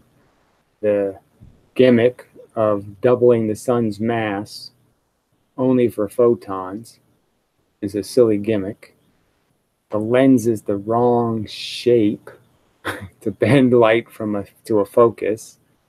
So there's no way you could have an Einstein ring any bigger than 1 photon thick. You're not going to see that anywhere. It's a mathematical nightmare. The lensing is always zillions of miles too far away from the gravitational body that's supposed to be causing it. I mean, it's just so bad. And everybody's just so defending it. And it's just, you're saying, gee, it's bad mathematically. It just visually doesn't even make any sense. I mean, they see this stuff. They see a thing here, and then they see lensing out here that's at least 30 diameters, radiuses away from the object, which means the gravity is preposterously degraded. And you're just saying, how do they explain how there could possibly be lensing out there? How is it possible? Even if the lens was the right shape, which it isn't.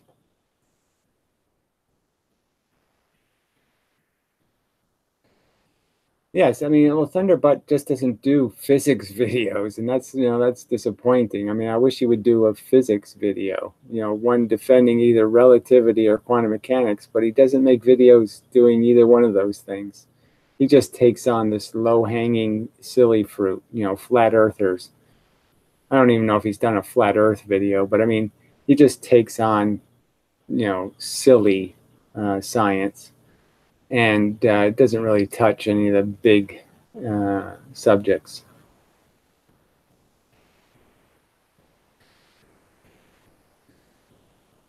Hey, Bill Nye. I'm obviously not Bill Nye, but whatever.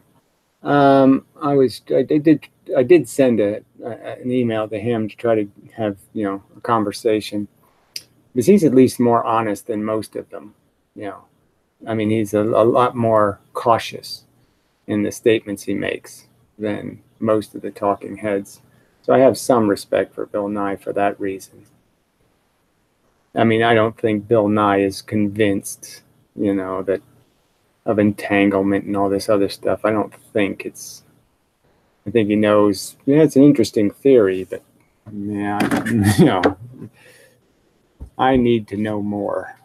He has more of an I need to know more attitude before jumping to conclusions.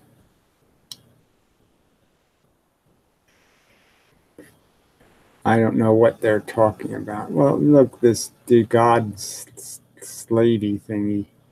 You know, you're doing this little jargon chat. I'm really not a chatter. So either sort of make some kind of cogent argument. So flat earthers, they're really not a subject. I just reference them as a category of complete lunatics. You know, silly people. Frauds, really. I mean, the whole thing is basically just people trolling. I mean, it's a troll argument. It's nobody reasonable could fall for it. You know, the whole premise that every scientist who's ever been involved in any satellite project was a liar. I mean, my father, you know, worked on the tungsten rocket engine cones, you know, for the Apollo mission. What, he was a liar? I don't think so. I mean, NASA spent a ton of money, you know, paying Allied Chemical to develop this tungsten, you know, for no good reason. I mean, it's just such bullshit.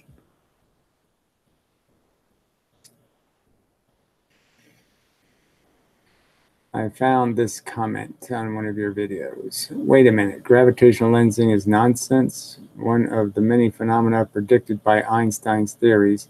Right, and the prediction is dependent on Einstein changing the gravitational formula just for photons. So for everything else, every physical object you can mention, the formula is one formula. And for photons, he doubles the mass of the sun. He doubles the mass of the gravitational body. Why? There's no rational reason to do that, except to make something impossible possible.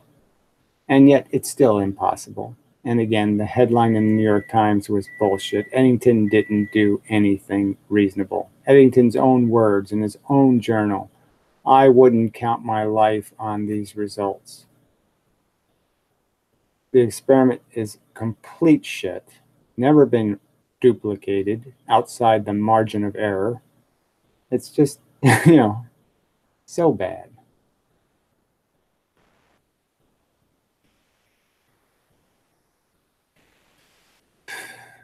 Just horrible. Yes, and you know, they keep saying observe multiple times because they count scatter as gravitational lensing. So when they scatter radio waves, and some of the radio waves scatter in the shorter direction, right? So you're going around a sun or something, and you're going to measure when radio waves bounce back. And if they're scatter, you know, if you send your radio waves through and they scatter this way and they scatter this way, the catch is the ones that scatter this way are going the shorter direction, can bounce off, will come back here, and will scatter back to you. So some of your signal will actually take the shorter path, but it's only a tiny percentage of the signal, and that's what proves it isn't lensing. You know, but I mean, it's nothing got lensed; it got just scattered. Scatter is a real thing; it really happens, and they're pretending it doesn't exist. Just so bad. It's crazy to think that the moth population, I'm really not doing all this other stuff, whatever you're doing here, rocketed once Edison created the light bulb. I don't know if that really happened, but whatever. It's bizarre to me. Well, why would it be a bizarre? Say if you lowered the moon, say if moths are using, they go up high to mate, right? So if you have a fake light somewhere, then they mate without going so high. And maybe evolution a billion years ago or a million years ago, let's say, there was a lot of predators in the sky, a lot of bats, a lot of stuff.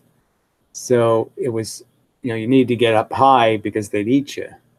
But now they don't have to go so high because there's not a whole bunch of other stuff eating the bugs, right? I mean, I could put a light out my window and a bunch of bugs will show up. But no birds, no bats, no anything will eat them. So it's a pretty safe place to mate on my window, right? So that would be one of the reasons I would suspect, if it's true that somebody counted how many moths there were, that the light bulb would increase the number of moths. Second reason being that the moths were getting killed by gas lights all over the place, right? They'd fly into the flame and die. So obviously the light bulb was very good for moths because they could bounce off of it. Yeah. So lots of logical reasons. All right. Used to detect the presence of black holes, right? So that's another whole, yes, we use lensing to detect something that also probably doesn't exist. But again, they have no lensed images of a black hole, and they don't have lensing around anything called a black hole. So that's just not true. They assume that there's some sort of heavy mass inside a galaxy. But again, the lensing isn't happening on the edge of the black hole. There's no images of a black hole with light being diffracted all around it, swirling and doing all kinds of bizarre stuff. And that's exactly what you should be seeing. And you don't see any of it, which is, again, evidence that there is no lensing. In fact, gravitational lensing is predicted as far back as 1704 by Newton. Newton didn't predict it. He did exactly the opposite, in the sense that he demonstrated what the angle of deflection you would have to be able to detect at like 78 arc seconds, and everybody knew that was too little an angle for, certainly at Newton's time, not even a hope. But Newton didn't think there was much hope anybody would ever be able to detect that tiny bit of deflection. It took Einstein's theory of general relativity to accurately calculate V. Yeah, again, more bullshit. Value of bending light, though, I don't know what that means. Calculate the value of the light bending, though. Yes, again, it's this fake value. Newton knew what the velocity knew. Mass is irrelevant to the question. So the only thing that matters is the velocity, is how you decide how much something can get bent, because it's always a mass of one, essentially, for how you're being affected by gravity, because the force is proportional to your mass. So only as much force will hit you as is necessary to move you. So if this thing is much less mass and I have more mass, I'm absorbing much more gravity than this is. And the difference in the amount of gravity I'm absorbing is what's deciding how fast we fall. So we fall exactly the same speed because it absorbs less, I absorb more because I have more mass. So it always equals out, so it's always irrelevant. And the only thing that matters is the velocity. And Newton knew the velocity was very fast, and he didn't have the exact number, but so it's just doing the math based on the preposterous speed. Light of bending. Okay, you seem very smart. Well, it's probably true. What colleges have you attended? It would be totally irrelevant. I mean, I was accepted at a few colleges, but I had a life crisis that prevented it from happening. Or what achievements have you accomplished? Fuck you. Just curious. Well, I don't know what to say to that crap. I worked in a machine shop. I invented some different things that were pretty interesting, blah, blah, blah. I've survived to be a relatively old man. That's my accomplishments. Fuck you. Anyway, Thomas Edison did not create the light bulb. Well, just believe whatever bullshit you want, Robin. I mean, you're usually, generally speaking, an intelligent person. He invented it in the sense that he made it work. Lots of people had the idea of it, but nobody made one that could last more than 14 seconds. So why the fuck are you arguing this? Working electric lights, how long did they last? Again, the whole point was you had to make something practical, that you could justify the expense of, making a glass bulb.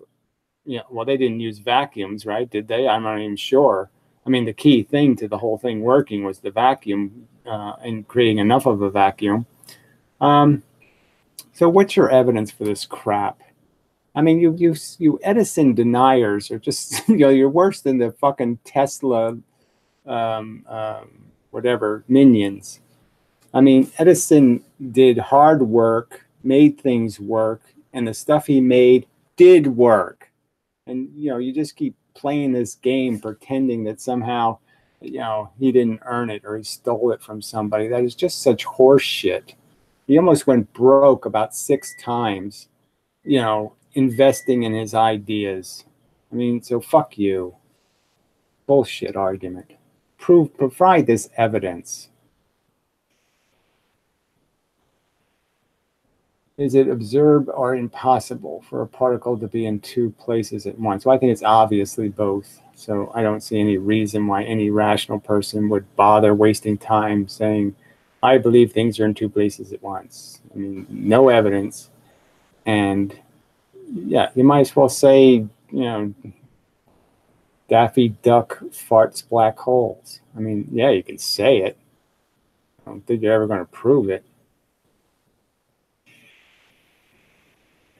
Do you have high hopes for quantum computing and virtual reality? No, quantum computing is never going to happen because it's based on an irrational premise.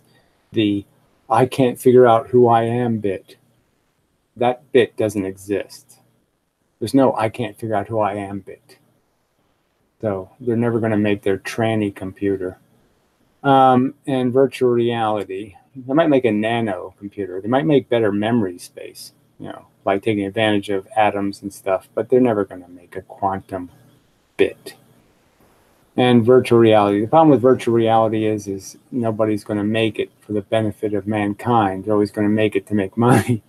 And so we're always going to have a half-assed bullshit virtual reality. I mean, they had pretty good virtual reality software and the computers were so slow 20 years ago, and they were starting to get there, and they haven't gotten anywhere since. They haven't really moved the ball at all, and they haven't even figured out that it's virtual reality is more than just eyes.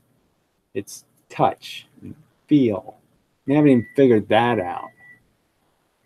You know, I don't want to. I mean, you know, I mean, I want the appliance that, you know, fits on the parts I care about. I don't want to just see. I want to reach out and touch.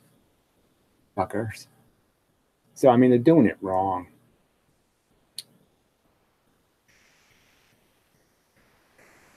You say it's a well-known fact. It's not a well-known fact. That's just horse shit. Well-known fact. It's not. Humphrey Davy and Joseph Swan. If I asked the fucking 100 people on the street who the fuck they were, do you think anybody's going to know? Is that your contention? Oh, they're all going to go, oh yeah, those are the 2 guys that Einstein stole the light bulb from. Horse shit.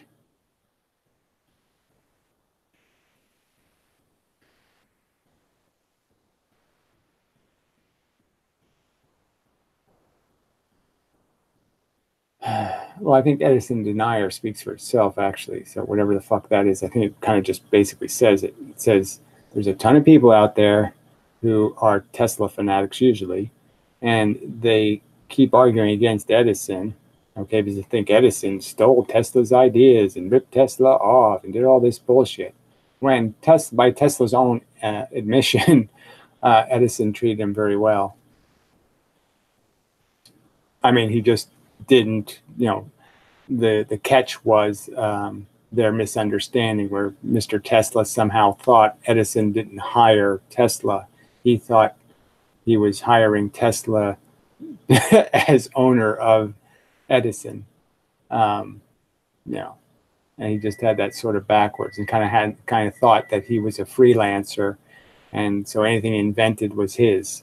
You know, when obviously when you work for somebody, anything you invent is theirs. I mean, that's kind of obvious.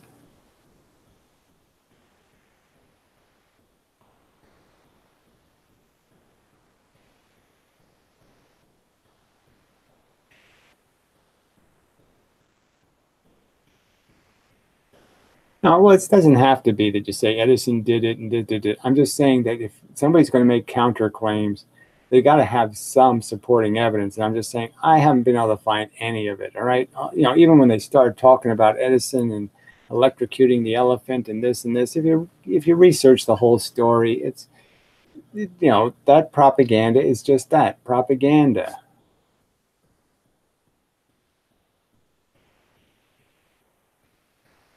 I mean, the truth is both companies went bankrupt over that stupid fight over AC versus DC. Both companies were ruined because for AC to win, it had to give away. It basically gave electricity away. That's how that's how it beat Edison. Is it put in lower bids, and they were totally unrealistic bids, and so, you know, Westinghouse went bankrupt. Well, near bankrupt, whatever the right term for that is. I never said he didn't improve or commercialize it. Again, it's not just to improve it. I mean, if you can't concede, he built it from the ground up in the sense that he had to develop, you know, he had to actually, you know, to get a strong enough vacuum. So he realized that this part of this thing, for this thing to work, you needed a vacuum. And so that's the first premise. And then you have to find a material that still doesn't degrade. And it's clear that he found the material, the non-metallic material, you know, the whatever hair or what was it, hemp? I can't remember what the fiber he used was, carbonized. But I mean, clearly he did that work, and clearly it took him years to do it. And it's just kind of bullshit to say he didn't do it. We did it. Anyway, whatever. I don't want to argue this.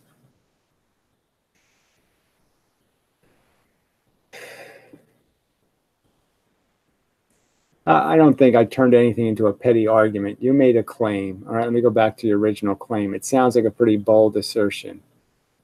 Thomas Edison did not create the light bulb.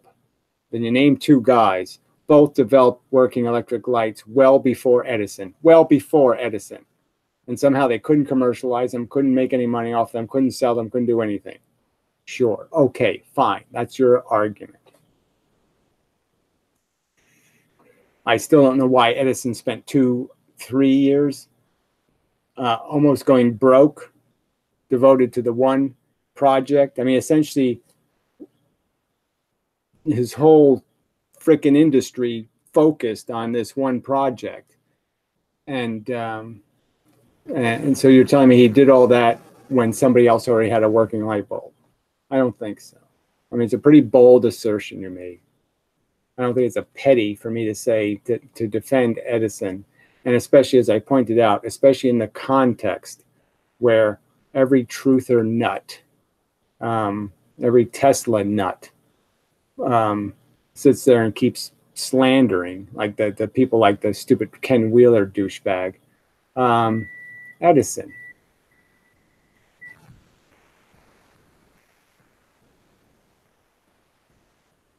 It's not a recent abuse scandal in Pennsylvania, is it? I think it's the typical abuse scandal, which is, let's go back 30 years. You know, it's kind of a, you know, whatever.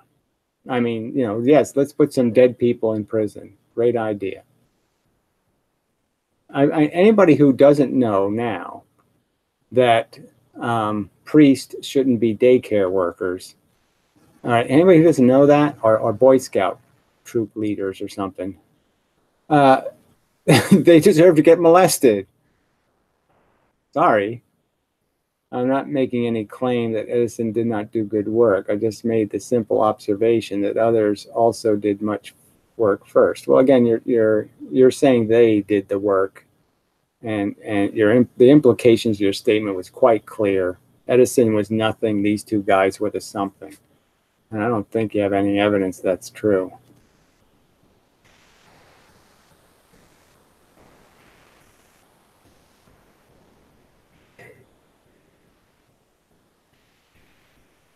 Whatever. I really just don't want to argue it. So whatever. I have a right to find your statement offensive to what I know the truth to be, and but really, I don't really want to waste tomorrow researching. I think Tesla is crap. I think electric cars for any other purpose than to reduce city congestion and pollution is retarded. They're not green. Okay, they're just not. You have to make the electricity somewhere, and you have to transmit, and then you have to put it in a battery. All of those things have huge inefficiencies. You're much better off with a diesel car.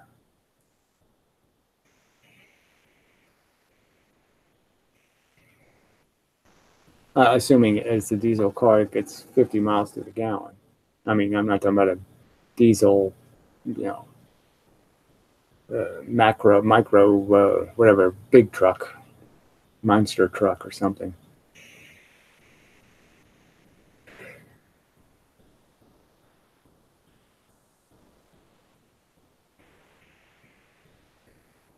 But it's not really a relevant physics question.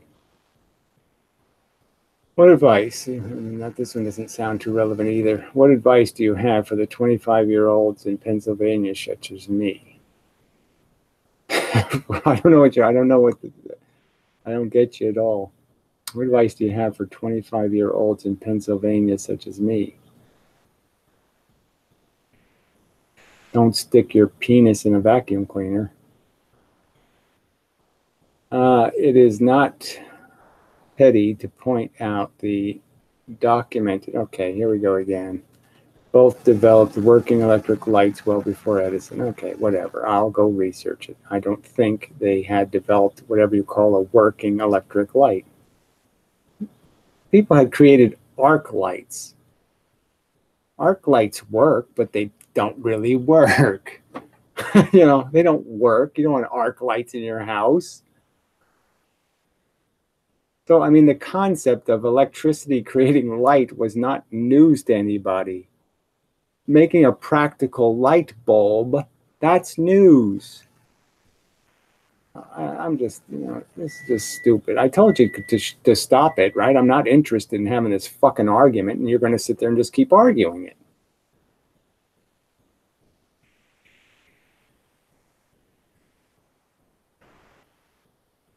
Look, I went back to your fucking original comment. Your original comment speaks for its fucking self. It was basically saying Edison is shit. These two guys did the real thing. That's what it was saying. I don't know how any rational person could interpret it any other way.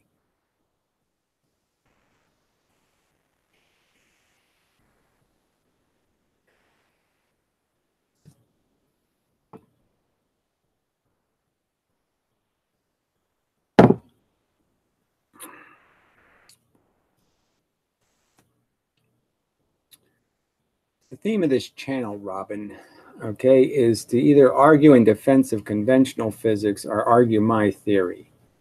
What you brought up was irrelevant to those two agendae. Only tangentially connected to physics in any way, because obviously physics isn't the subject of the personalities of the history of the Industrial Revolution. So what am I supposed to think was the point of you bringing this up other than to make some point? If you think these two guys just need to have their name mentioned, we should also mention these guys because they helped. That's not what you posted. Whatever. I mean, God damn it.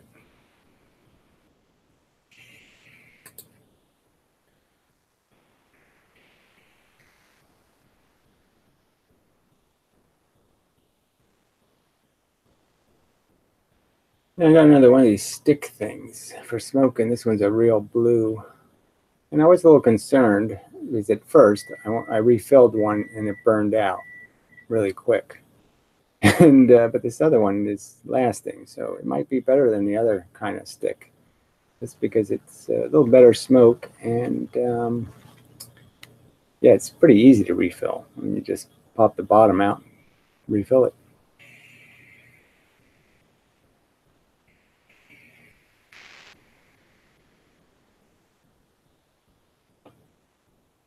I don't like phalanges. Oh, a little termite. Cool. An indestructible fucking termite. I mean, I swatted the little bastard. Where did he go? Ah, good. All the house needs is some termites.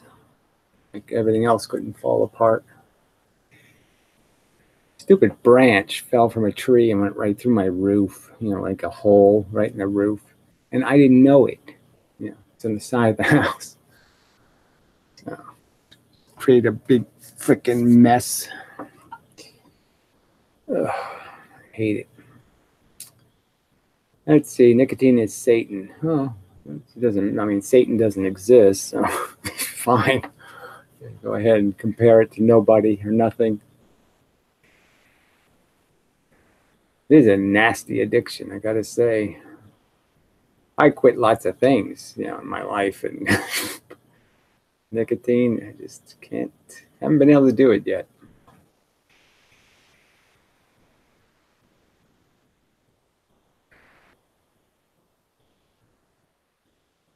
Look, I'm not arguing about your intent. I'm just saying in my opinion, reasonably reacted to what appeared to be the traditional Einstein is a faker and all these other people are the real heroes. And it walked like a duck, it quacked like a duck, it had fucking feathers like a duck, it had a stupid bill like a duck, it had little charming little blinky eyes like a duck, it had all the features of a duck. And so I reacted to it as if it was quacking at me.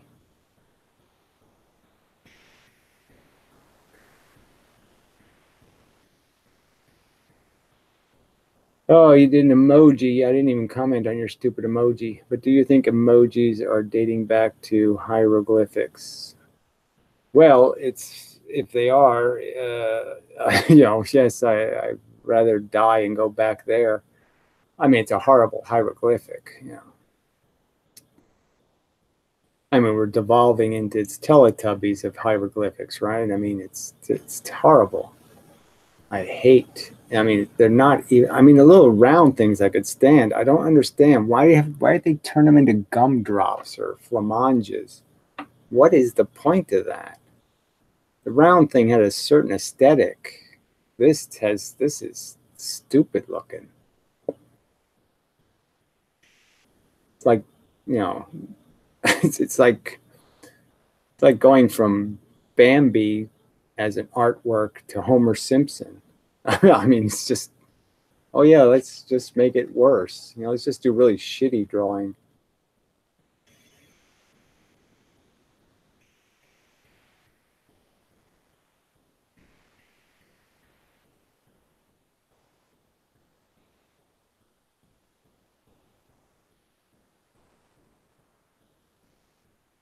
So, yeah, so I'll just be clear. I hate emoticons in general, or emojis, jizzes, emojis.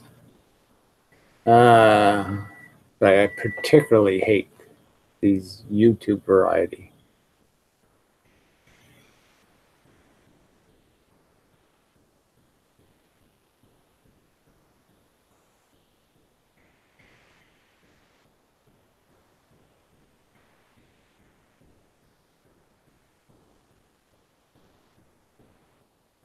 I have an aversion to simplistic cliches. That's sort of it's one of the biggest problems in the world is these jumping to conclusions, just like the Eddington experiment proves Einstein right. Wouldn't even have done that. Even if there was such a thing as gravitational lensing, it certainly didn't prove relativity in any way.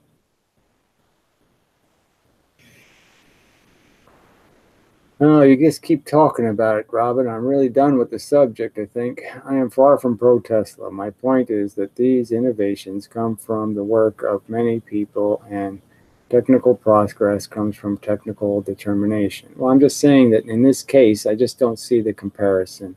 It's like comparing Marconi to Tesla or something and say they stole from each other.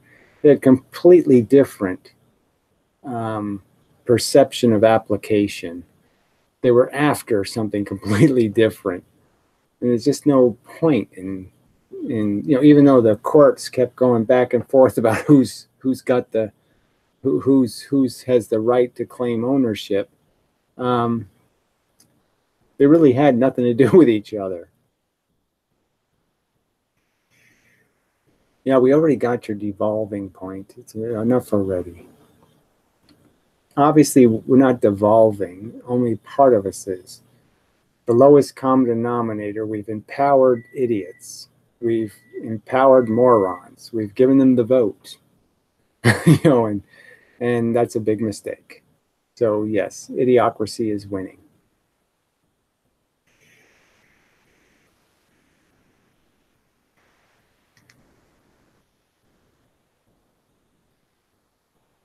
I don't think it wins in the end, but it's certainly winning now.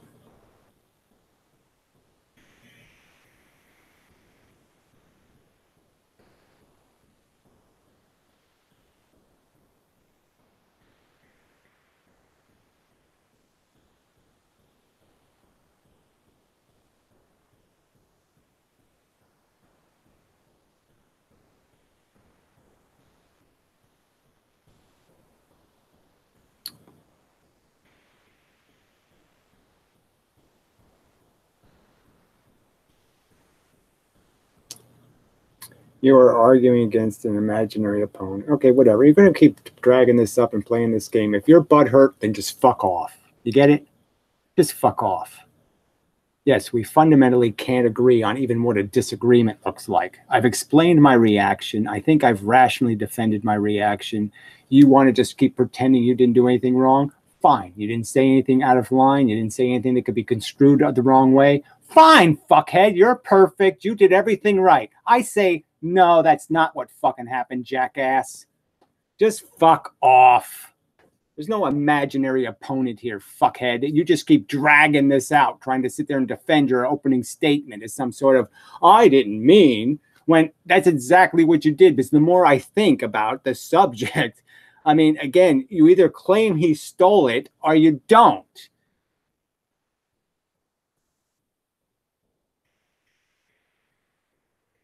And there's no fucking way he stole carbonizing fucking hemp.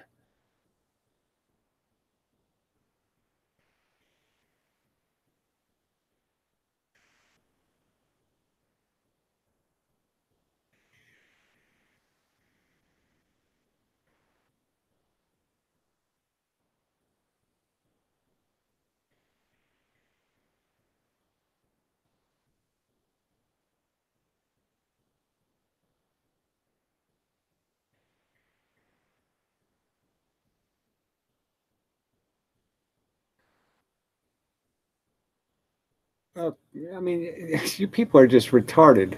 Is that all? I mean, you're sitting there complaining about us devolving, and then you just make a completely idiotic statement. A lot of my classmates fuel or electric vape in my school. I find it useless. What's your opinion? This was invented to replace cigarettes, which is a replacement for nicotine. Now, the fact that some little faggots, excuse my French, little silly people like to vape cherry juice, that's a whole different fucking subject. I think it's ridiculous. Yes, I think it's ridiculous to just walk around sucking candy. Yes, I think that's ridiculous. Smoking popsicles is retarded. But if you're addicted to fucking nicotine, this is fucking brilliant.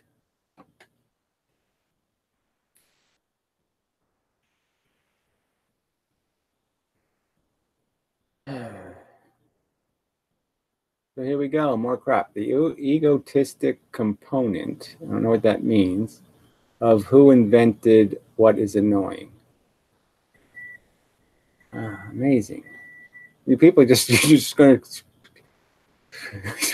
just, how do I make anything out of that? The egotistic component of who invented what is annoying. I don't know how to make that into something my brain is supposed to say, oh yeah, that's 7 plus 16. No, that's faux toe fungus plus belly button hair. I don't know what the fuck that is. All right, here we go. I love how you overreacted and get emotional and everything. Okay, we're done. Just fuck off. Done with you. Fucking asshole. Jesus, what a fucking putz.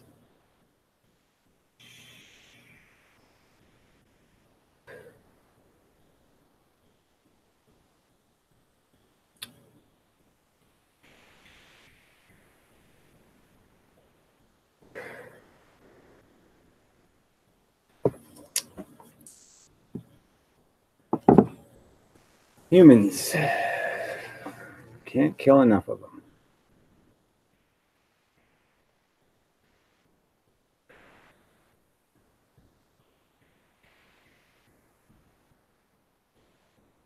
Ah, yes, I agree. It's a stupid conversation, but I mean, what am I going to do? The asshole wouldn't let it go. I mean, I think I diagrammed it as well as I can. All right, I conceded. Hey, I read your comment this way. That's what I heard. I think it was reasonable. Nobody knows who these two guys are. It's not common knowledge that these two guys invented the light bulb and Edison took too much credit. None of that. No. I reacted in defense of Edison, who gets maligned all over the fucking place, right? It's not my hero or something. I just know he's getting maligned all over the place and he's getting bullshitted, and DC Current got bullshitted, and everybody, bullshitted because they're all in love with this stupid elitist prick Tesla, who spent the last 40 years of his life living in a hotel room, just having charming dinners. Didn't even fucking work. It's just such bullshit. I mean, I like that he fed pigeons, but I mean, he was the laziest scientist on earth.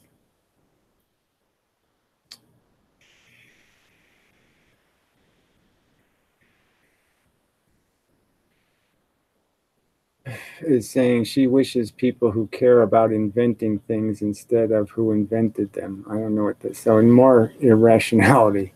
How do I make sense of that? Jenna is saying she wishes people would care about inventing things instead of who invented them. Okay. Yeah, that's important, but I'm just saying the truth in history is also important. And, I'm just saying you don't call people child molesters who weren't child molesters. You don't degrade people unfairly. And I just think people have been incredibly unfair to Edison. I mean, Edison made America great. He was a gold mine for America credibility in the world.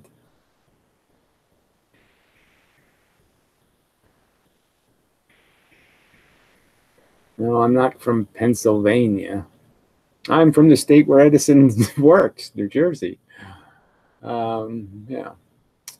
But yeah, not Pennsylvania. I was raised in Louisiana, but I got over that insanity. Hi, I came here from your reply to Bright Insights Tesla video. Yes, a piece of steaming shit. Propaganda.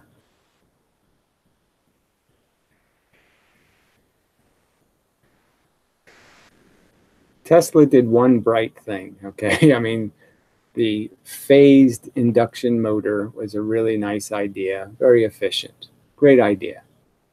But everything else he did was retarded, because everything else he did was focused on trying to transmit amperage through the atmosphere, which any fucking scientist at the time should have known you can't do that, because the atmosphere is not a good conductor and it burns up. That's why the lightning bolt. I mean, it's just, you can't do it.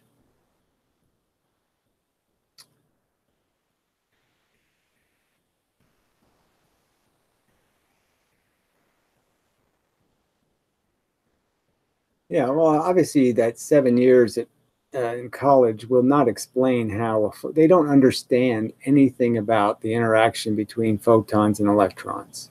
And I can only give you a vague, idea of the pressure being created between the electrons, which makes sense. The idea to create the photon injects pressure, and then the pressure has to be released, and it's released in the form of a new photon. It's a perfectly rational explanation. They don't have anything like that. They have absolutely no clue. That's why they call them virtual photons inside of atoms, because they don't know how they work at all.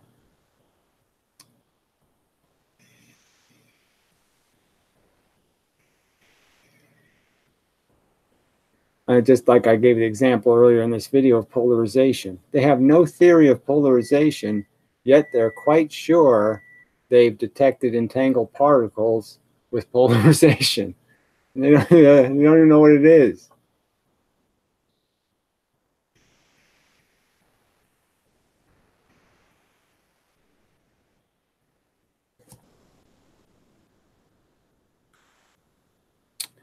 I mean, it really is farcical.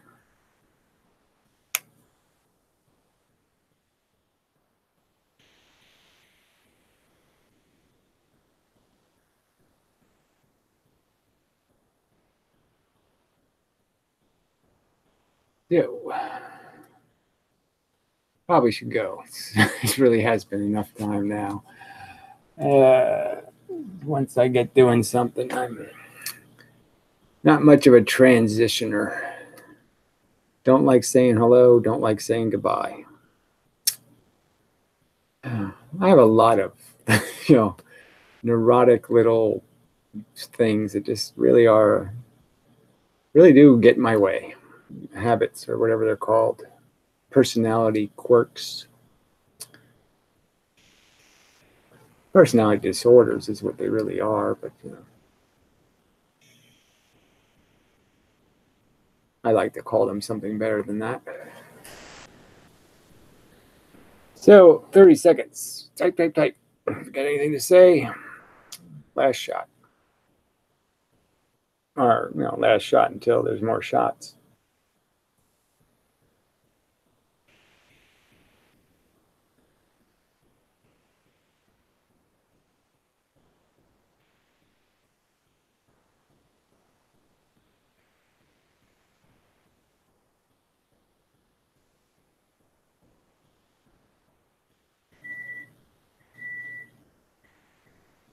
Yes. There's a famous line, Clarence Darrow, I think. I can't remember. It's something like, detested for, he's detested for his something and loved for his detestability or something. It's a very good line, though. Why do we need school? Well, it's just too stupid, Matt. You really got to go back to school, and maybe they'll teach you something about how education just doesn't fall out of the clouds. You need a little bit of theory to know how to improve, to know how to tell the difference between bullshit and the truth. You do need a little bit of education. Reading and writing and all that kind of stuff is important too. What's one theory that you don't want to believe, but it just won't leave your mind space? I don't really have any of those. Maybe the prospect that, no, it really doesn't. I mean, there's some idea like, oh yeah, there is trillions of stars and trillions of planets and so there might be life somewhere else. But when I really think about it, no. This bizarre thing that happened here is just so improbable. And the fact that nothing else has ever arisen on this planet, not a single, not even a variant on the DNA molecule. There's not even a variant on that molecule, let alone some other kind of molecule. It's just not, But that does scare me a little bit, thinking about other planets full of, tyrannosauruses and sharks and shit.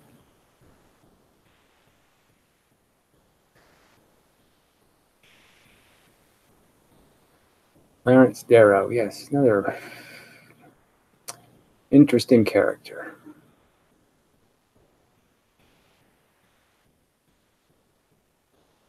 I don't know who Carlos Payol is. Piehole. Yeah. Don't know who that is. I look like a lot of people, apparently. I know some education, but I don't think some education is unneeded. But don't you think some is unneeded? Shouldn't we focus on creativity? Frankly, creativity doesn't exist. Creativity is the byproduct of a process of learning. It's like the greatest painters in the world. They didn't just make it up. They made it up because of their experience making.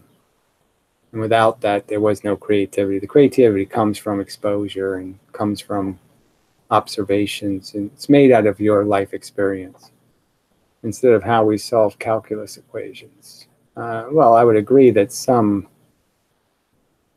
education is very specific. You don't need it to know how to do calculus unless you're going to engineer, a tire or something, or you're going to engineer something that's going to have to endure stresses and different things and blah blah blah. But otherwise, you don't need calculus necessarily. I'm just saying there's lots of stuff to learn. I wish I had a life that was endless and I could just spend my time every day learning. Being taught is obnoxious. Learning is fun.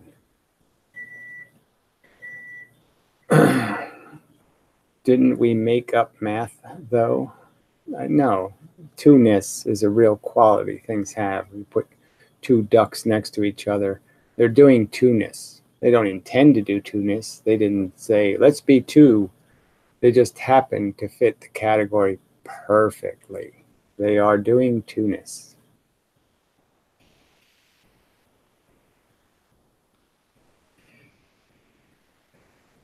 My point exactly. Instead of wasting our time with things we don't have an interest in, shouldn't we learn what we take interest in? Well, I'm just arguing that most people take interest in how can I stick my dick in her ass better. I mean, they don't take an interest in anything useful or decent or empowering. They take an interest in crap. Let's see if we can triple fry a turkey. They don't.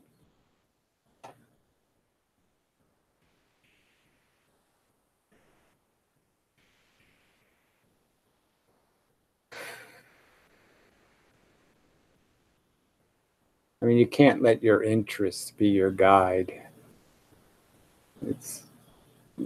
It's very dangerous.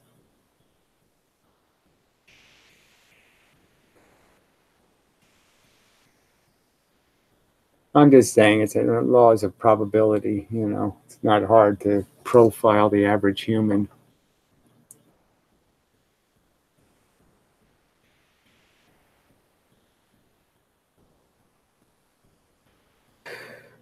That's the trick of it, right? What should be your guide? Well, the thing to learn is the important concepts. So you would go with something like the word accuracy. Yeah, cool. Truth, cool. Fairness, cool. Deserve, cool. So there's cool words, and then there's stupid words. So first collect the cool words, and then you'll understand that the truth is empowering, that getting the answer, having the right foundation, having a solid foundation makes for a good building. So yeah, don't let any axioms into your foundation that are weak and feeble. Try to get a good foundation, and then the foundation facts will sort of point to what you got to learn, in the sense that you'll start to realize that what's the important thing on planet Earth? Well, it's these feeling things. How do we improve the welfare for the feeling things, and what should I learn to improve?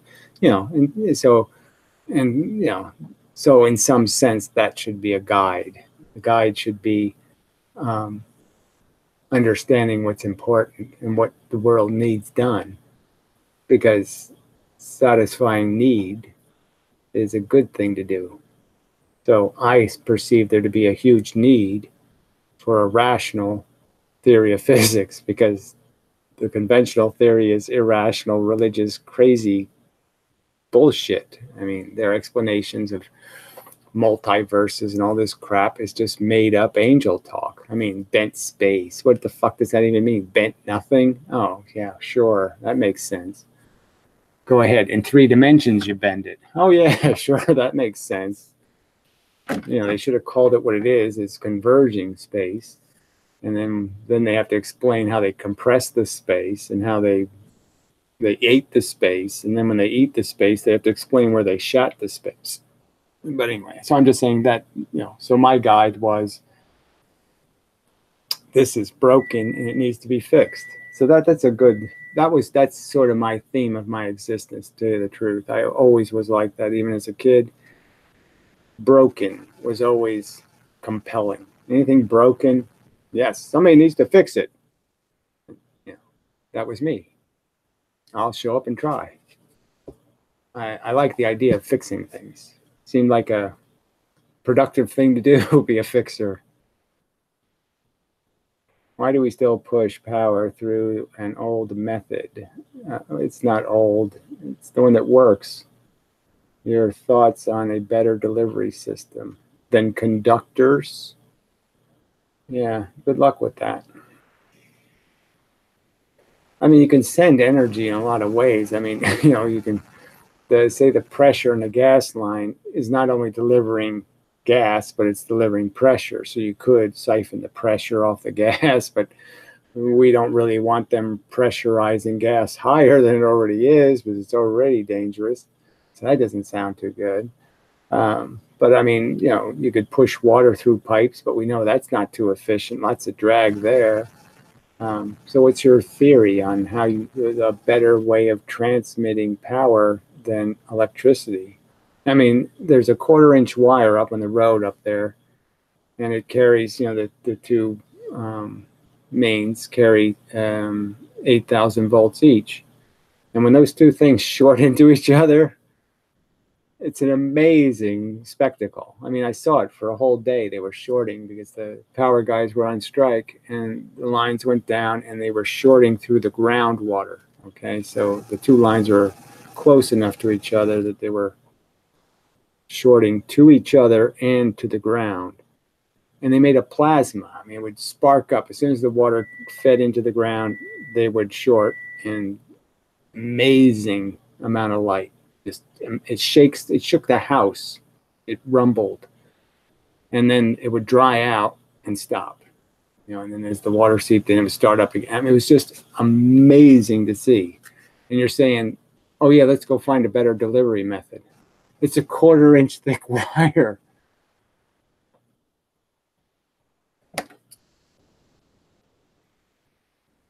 You ever heard of Elon Musk's school? No, I'm sure it's crap. It's very interesting. I'm sure it's not. I think you might like it. No, I'm sure I'd hate it. Elon Musk is he's Trump. He's as dumb as a Trump.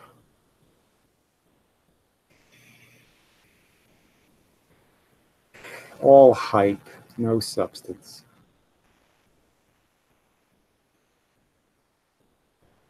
I mean, you want to find a guy who's just stole everybody's ideas. That's Elon Musk. He hasn't had an original idea in his life.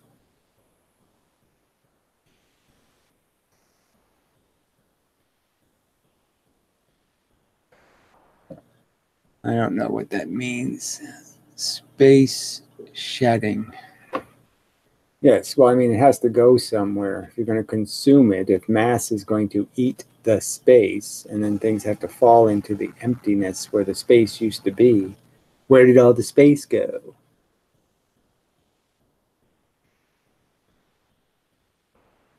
I've already been asked this college question.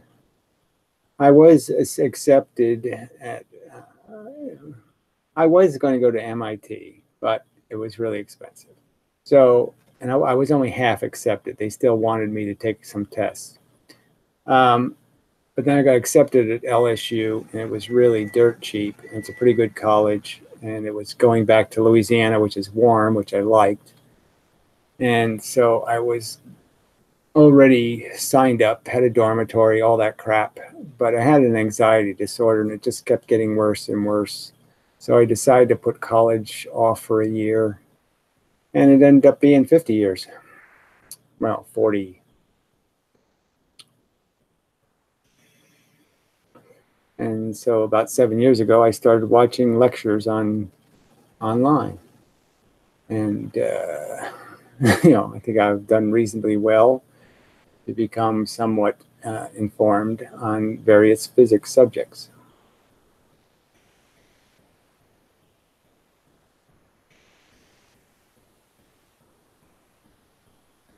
I don't know what space sharing means, so I can't do anything with that.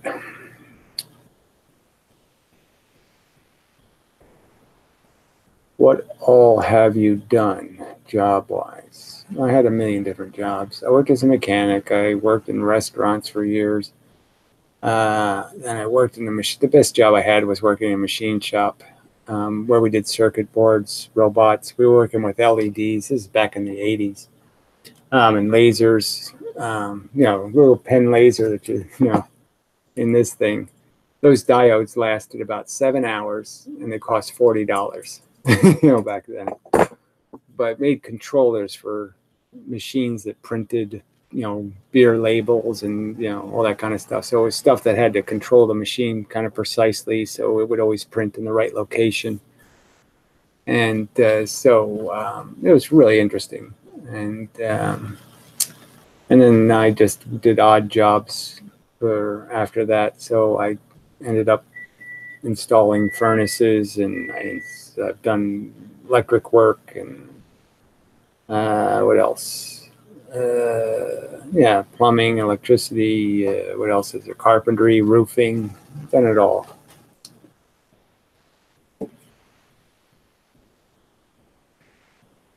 Well, the most interesting task I had was just because it was an amazingly everything went well thing, and you have very few of those in your life. Everything went well until everything was over, and then the stupid asshole leaving hits my neighbor's truck. But anyway, there was one of the sewage lines from one of the houses here where I live, the cottages. A rock had fallen through and blocked the line, and there's no way to know where the rock is, no way to, and it's really deep. I mean, the pipes are 12 feet down. So, I had to kind of, the estimate from the plumbers was $7,000. And it's like, the landlord was like, fuck, we got to do something. so I said, well, okay, let's rent a backhoe and I'll go for it, And so I calculated, where I knew the bend in the pipe might be. The rock would only get stuck on the bend, and I figured out from the rotor-rooter guy how far in he had to go before he hit an obstacle. And so I did all this figuring, and I basically said, okay, it's got to be here. And so the backhoe guy went down 12 feet, ripped the pipe to pieces, of course, but it was right on. I was dead on. And so it ripped the main pipe too. So I had to fix both of those pipes in a 12-foot hole, sewage and shit, And I did it all in one day, because we only wanted to rent the backhoe guy for the one day, so he could just fill it back in again, and it was just brilliant. It was just a brilliant day's work. I mean, my repair went right. I mean, I was putting these rubber cuffs on, and everything matched up, and everything I touched, it was gold.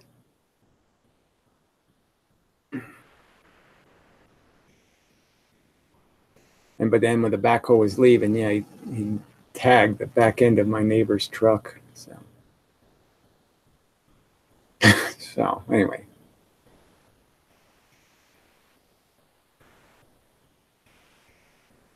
Significant meaning. Oh, here we go. What you deem to be most positive for society and humans. Well, I'd say my Inmendum channel has that focus. But, there's lots of little things you do in your life. I mean, I became a vegetarian. I mean, I've fed homeless cats, and I've, whatever. Fuck you. It's not the subject of this video, my character. I have rather substantial character as a human being. I've been very generous. So fuck you. If you could do anything, what would it be? Doesn't have to be a job. Oh, I don't know what that. It's so hard to do anything with that. If you could do anything, I mean, it's like somebody gives you the 3 wishes, and of course, one of the wishes is just give me more wishes. It's just a lot of things on the list.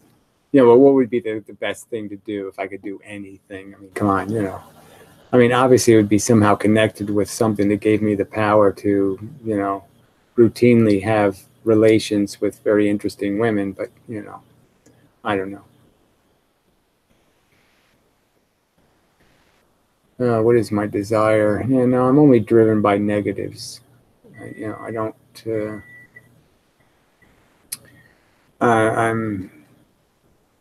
I'm just trying to avoid disaster most of the time.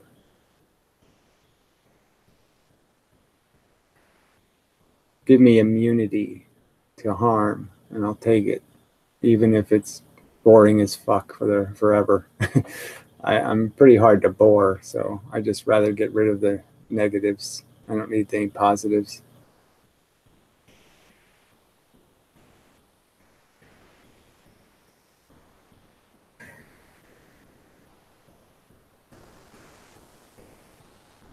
So anyway, now I think it's officially, we've gone way over. But then this is just turning into chit chat. It's not very physicsy. And I really don't want to do conversational conversation.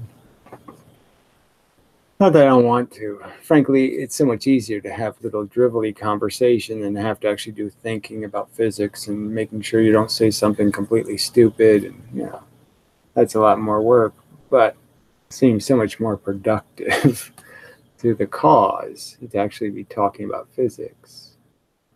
So I'd rather do that.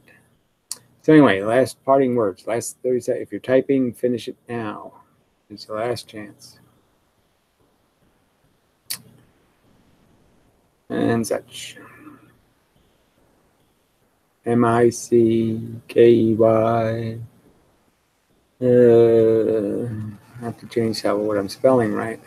I'm saying goodbye. It's too many letters. Yeah, whatever. Time to go. I miss you. Anyway, till the next time, and such and so forth and whatnot. Oh, I have to. GRI. Bry. Yeah. Bry to you too. Okay. Tell me something. No. You're done. Better make it really quick. You really got just seconds. Type fast. Or is that just some open invitation to tell you anything? Tell you to quit typing nonsense and drivel. There. I told you something. Anyway, till the next time and such, solve something out for me. The whole channel unifies physics. I've completed Einstein work. You want me to solve something out for you.